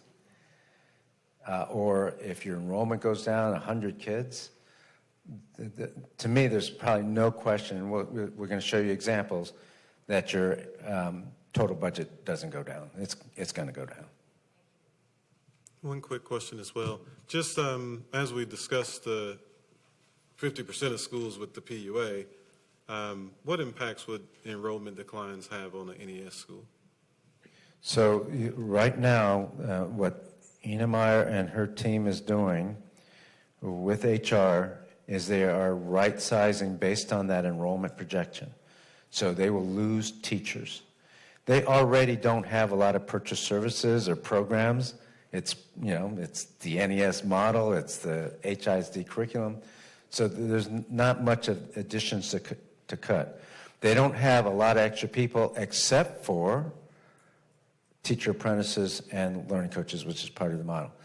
But if they lose enrollment, they're going to lose staff, mostly. That's the impact.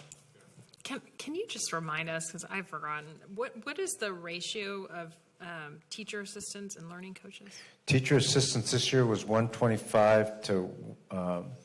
125? 125, and learning coaches was 1 to 100. This year, everything is 1 to 100. Learning coaches and teacher apprentices, 1 to 100 in the NES orbit. All right, and so some examples real quick just to go through.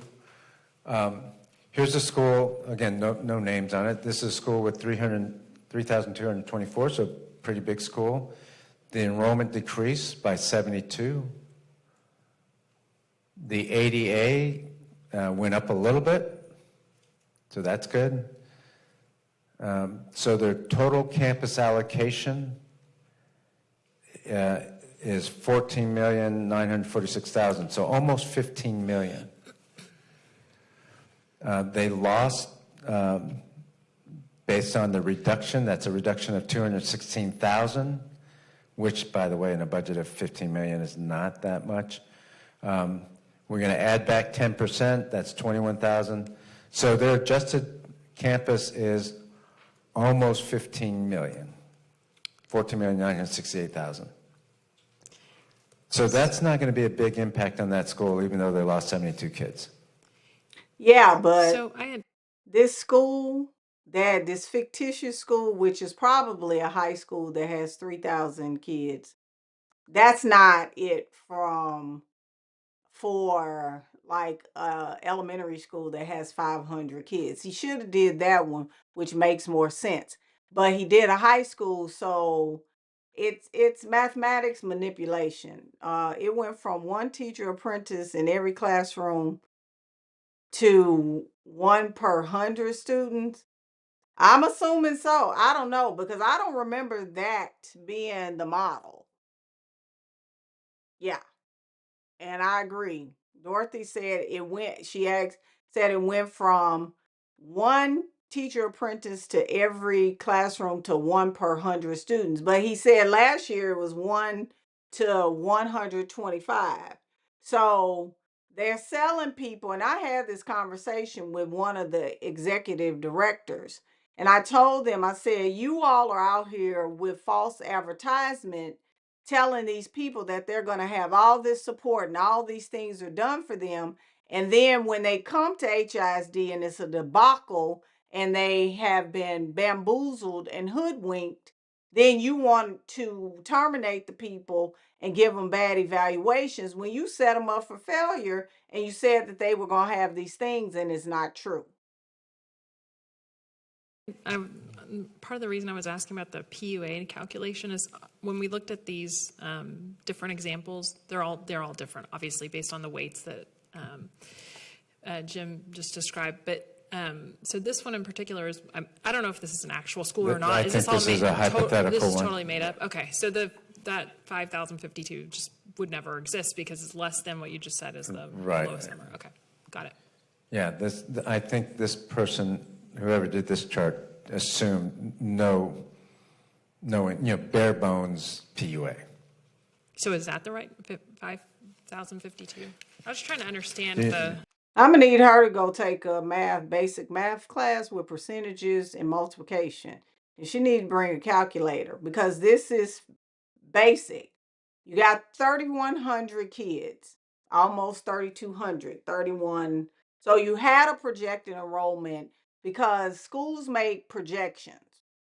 That's what you do for budgets. Okay, this year we had 3,224 kids, but the actual enrollment were warm bodies in a seat because we used to do warm body counts.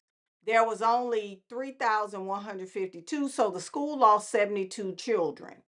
Now, ADA 2024 ADA percentage was 93.1%. That means that was the average daily attendance. That's what ADA stands for, average daily attendance.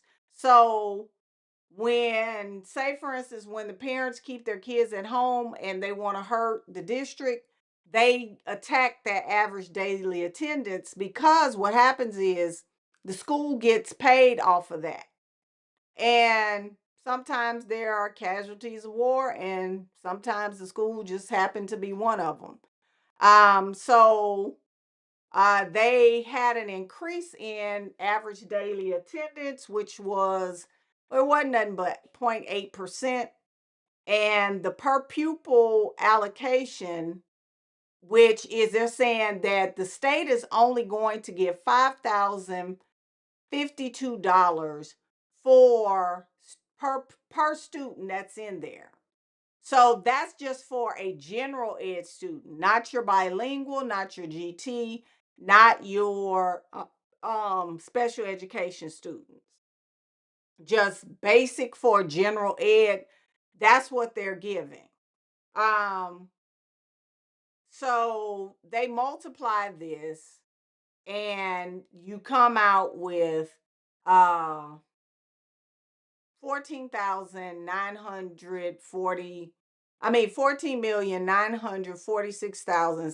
14,946,787.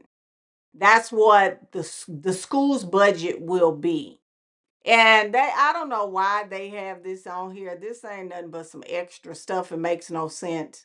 So you're subtracting it from what they previous had. So the decrease is $216. And because the district is saying they're trying to minimize the impact by giving 10% of the money that they lost, which was $216,000. As you can see, all it did was move that, well, it took off a number, and the district gives them back $21,602, which brings the total adjusted budget for that school close to $15 million for the school year. And that's all that is. Audrey is making it difficult. I don't understand why. It's what hard. is the bare bones? I'm trying to be With picky. no, We're So going to this go is bare past that. minimum, yeah. without weights, Weighted for that campus. weighted for this campus. Example, each PUA is. That's how you came up with the PUA number, And- correct? Right. And Run high schools. the enrollment decreases by 153. That's a lot of kids in 1 year, even for a big school. The PUA multiplied by that times 80. And ADA went down incredibly, 81.2. So this is a loss of 2,589,000. If we add back 10%, we add back 258,000, but it's still a loss of over $2 million. But if your ADA goes down like this and your enrollment goes down, you're going to lose money as a campus. Well, the way the math works, 12.7%.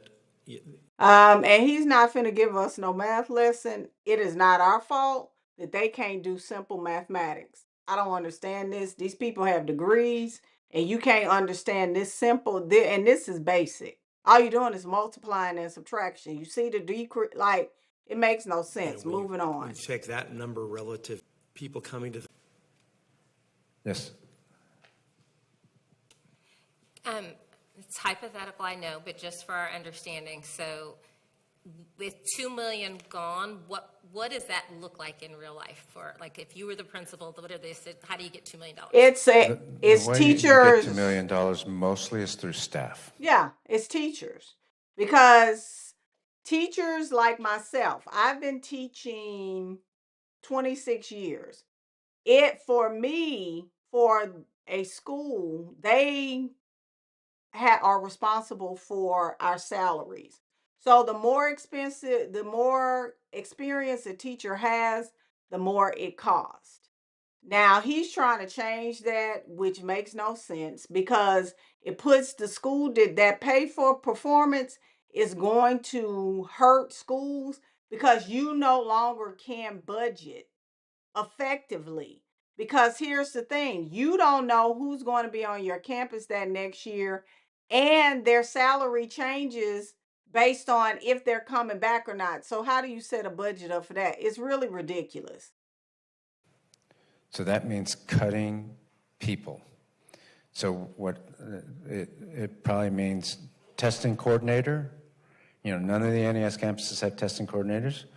It may mean other positions that are non-classroom positions. I don't want to say anything because then people just go crazy. I didn't mean the types of people, but like how many are we talking about? 10, 20, like one. All you do is and these people don't know basic math. You know what a teacher, and she's a teacher. She knows how much it costs for a teacher. And all you have to do is multiply that. It's a lot of stuff. $2 million is a lot. And it's going to decimate a school if they have $2 million taken out of that budget. But yeah, only schools that I know that are having issues like that are those NES schools. Teacher, you can think of it this way. Based on the defined autonomy, correct? That's right. Yeah. It also, if this would mean making sure my class sizes are 25, 26 instead of 20 or 12, it might mean cutting out any purchase services. So I bought something for after-school programming or something, then I'm going to have my teachers do it instead of this fancy company or whatever. I mean, I'm making things up, of course. This is hypothetical. But so it's not just staff, it's purchase services. Thank you. Okay. Why don't you go ahead, and then I've got a question. I think, thanks for that question, Angie. That's actually a good question. Is there a point where we take too many staff members away and then it impacts the desired outcomes of the school? Yeah, thanks for asking. That's a hard question to answer. Let me answer it this way, though. The reason why it's a hard question to answer is because it depends on what the principal decides to do. If your outcome is getting student achievement results and continuing to offer your programming, magnet programming, for example, then I wouldn't cut those folks. I would cut other things. You can't do everything. and we had additional monies thrown into the system because of ESSER. Oh, And here people we go with that. Nobody got asked for used to that. additional people. Done. Something else. I've seen schools, we don't need to talk about HISD, so I don't need to offend anybody here, but in other places where they have 300 kids and 4 office managers. You don't need 4 office managers. You think the principal might think they need 4 office managers. And that is the blatant falsehood. That, first of all, office managers come a dime a dozen. And most of the time, a lot of the people who have office managers are high schools. That is it. I'd be hard pressed to find a school that has an office manager. But they don't. They might have to actually do a spreadsheet themselves, or make more phone calls themselves, So there's many things that we in the profession have gotten used to that we don't need. So the answer to your question is they don't need to cut the core things, the core mission. And I would say first, let me look at it, let the division chief look at it, or let the ED look at it, and we can tell what should be cut or what shouldn't. Now, whether they want to or not, that's a different story.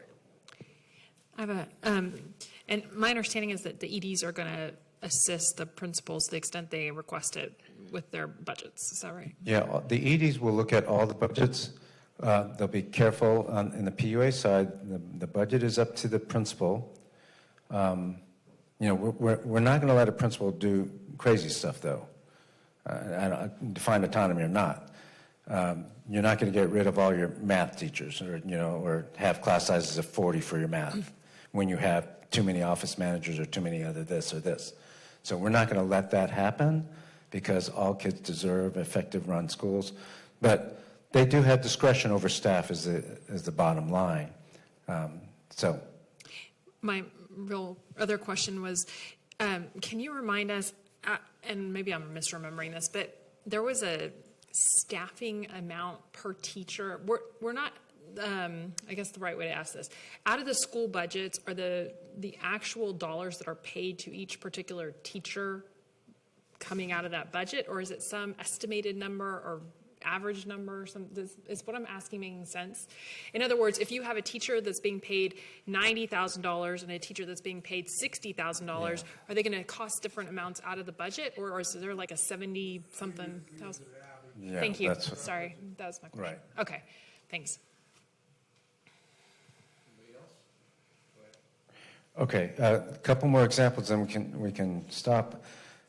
This is one where the decrease is only 14 students.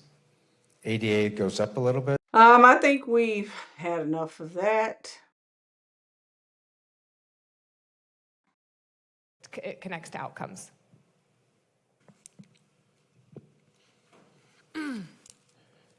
Then we're paying for Can I go all back? the assessments, of course. Superintendent, I'm sorry. Can we go back to that question? I'm sorry. Yes, sir. So going back to the software, the platforms that we have. So if there's select school.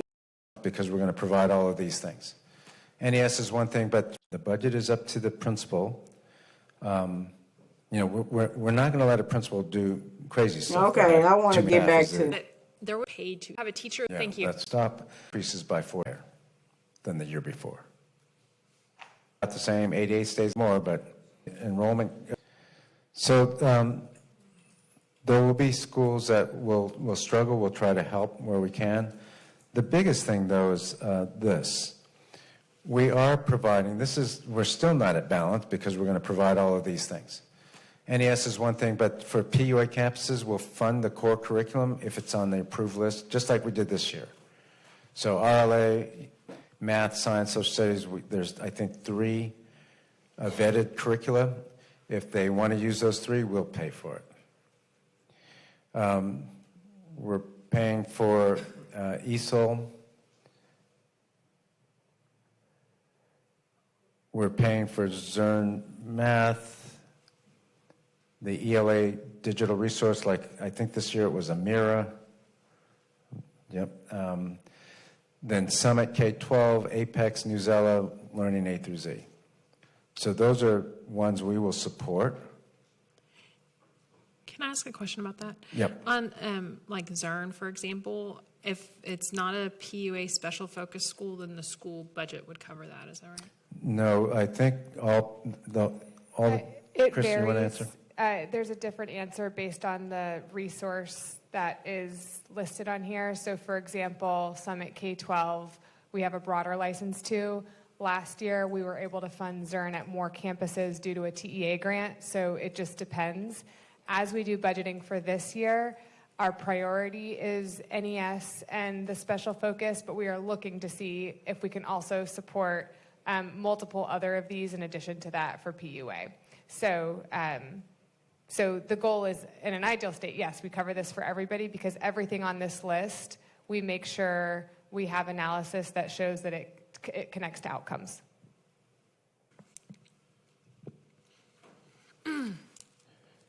Then we're paying Can I for go all back? the assessments, of course. Superintendent, I'm sorry, can we go back to that question? I'm sorry. I didn't- Yes, sir. So going back to the software, the platforms that we have, so if there's select schools that are going to have access to it, right? Just because based on, okay. So again, what I won't say research because it's not research, but what is the potential impact for campuses who have used it to improve and are not under that category? They're not NES. How are we going to support them? And what are the options, what are the alternatives we have in lieu of these software platforms? So, I mean, we know there's research that this works for kids, that's for sure. But the question about the resource for PUA schools is the methodology we're using. In other words, we're not paying for this. Would it help the PUA schools that are not special focus? Probably, but they have some choices over that. Let's be clear. Zern is no magic tool. None of those platforms, those are supplements to instruction. They are not supposed to supplant. Supplant means to substitute instruction. Please don't believe that there's some magic in these platforms because it's not. The only magic is a qualified and a teacher who has strong content and pedagogy. There's no magic in here. They have some choices over whether they purchase curriculum or not. They could use the HISD curriculum. By the way, the majority of schools will be using the HISD curriculum, which is free. Yeah, it's free and it's full of freaking mistakes, wrong answers. Like, don't nobody want that mess that is chopped and screwed. You all have seen it in the public. Nobody wants that. And the only reason those schools are using it is because they don't want to spend money on their own curriculum. That is horrible. And it's a disservice to those students because they need to pay for something that actually works for their teachers. That's why they're not going to be able to keep their teachers because they're making them use that God-forsaken and god-awful slide deck. And it's not really HISD curriculum. And that's disrespectful to the people who actually wrote the curriculum prior to this AI mess. So no, it's not really HISD curriculum. It's their curriculum that they created, and it ain't even curriculum. It's a resource. I wouldn't even call it instructional resource. I wouldn't use it if it was the last thing. I'd rather create my own lessons. And they're going to use that, and they're going to stop paying for, any other curriculum that's not vetted, because we're going to pay for vetted curriculum. But even then, I will guarantee you that majority of schools will use the HISD curriculum instead of Amplify, even though Amplify is vetted and we'll pay for. So it's choices that the PUA schools make around their budgeting process. I think to add to that, right now at this date and time, we are not anticipating.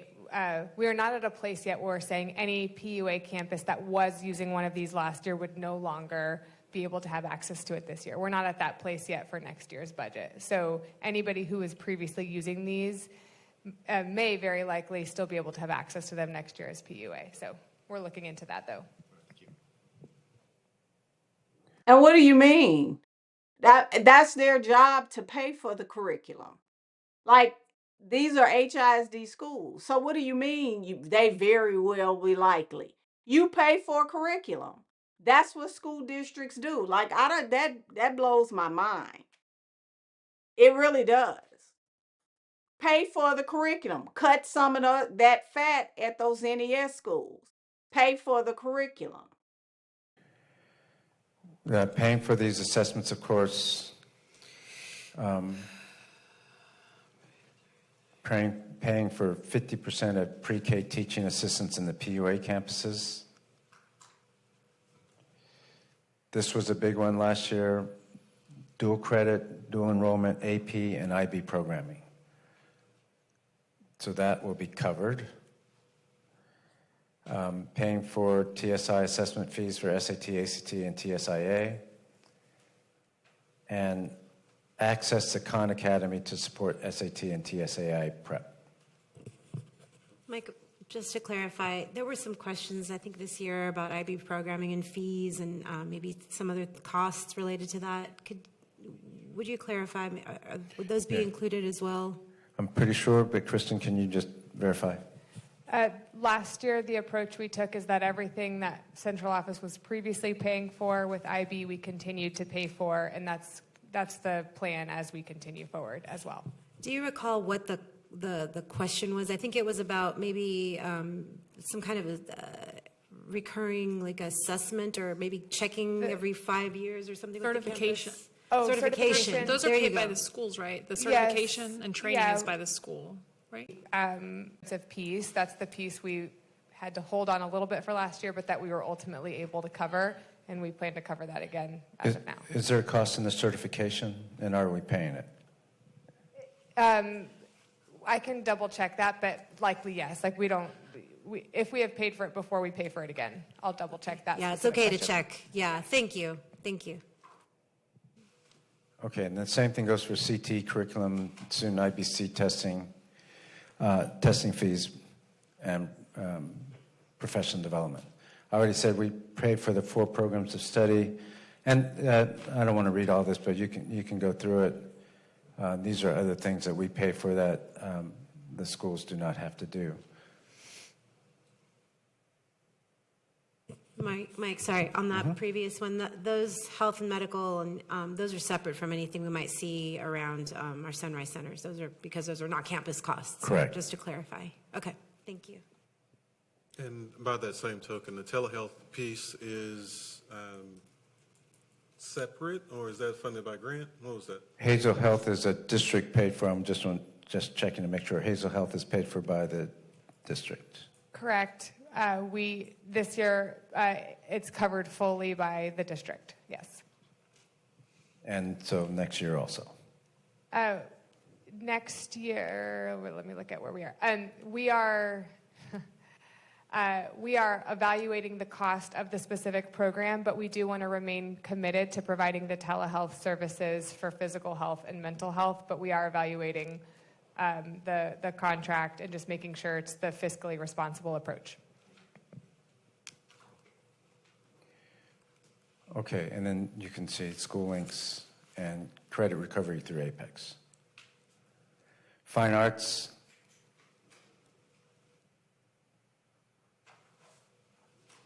Can I ask a question on Hazel Health? Is part of your assessment like the use and return on investment and that kind of thing? Okay. Absolutely. Okay, thanks. So the district supports fine arts through curriculum development and some online resources and curated materials. Can you review just at a very high level schools that have fine arts departments that become NES? I know the overarching program doesn't have like a specific support in place, but how, what's the vision there around what it is that they should expect around programming? Yes, so if they have any sort of, not just fine arts, but any magnet program, we continue to support that. So, and the district will pay for those fees. NES doesn't have its own budget, so the district essentially covers those costs like DIAD. And they'll continue to do so, is that correct? And will continue to do so.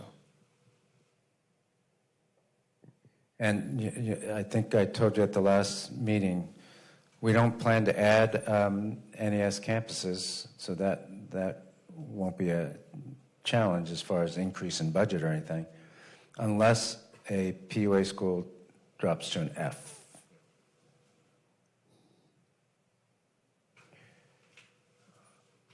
And then these are just some other costs. Of course, this is not new information.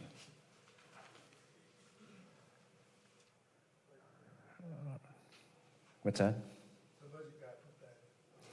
Yeah, unnecessary, but okay. All right. Questions about this, and we can then review what's coming up. So on the next time, I think we'll get a little bit more excitement because we'll be giving you the department allocations, the total amount. So it's 427 people on this live stream. And stay tuned for part 3. I've never seen 3. Well, yeah, I have budget workshops. But this one was done during the day, which the elected board did some during the day, but it's almost April. We have STAR testing coming up, and this seems like this budget thing is dragging on a lot longer than it should. I don't know. Seems like, I don't know. It seems out of order. I could be wrong, and that's fine, but it seems like it's dragging on through a period where our focus should be on other stuff. I think this was done during May. I'm not sure, but yeah, it seems like no, you know what? It was May. It was May and June. That's when this was done because they were still doing budget workshops in June. Yep. So thanks for tuning in. If you want to watch this on the replay, subscribe to our YouTube channel, Houston Education Association, and like this video, like some of them, so we can get our viewership up. And I will see you all next time for my budget recaps or just coming on to share some information. Thank you all and have a good evening. Bye-bye.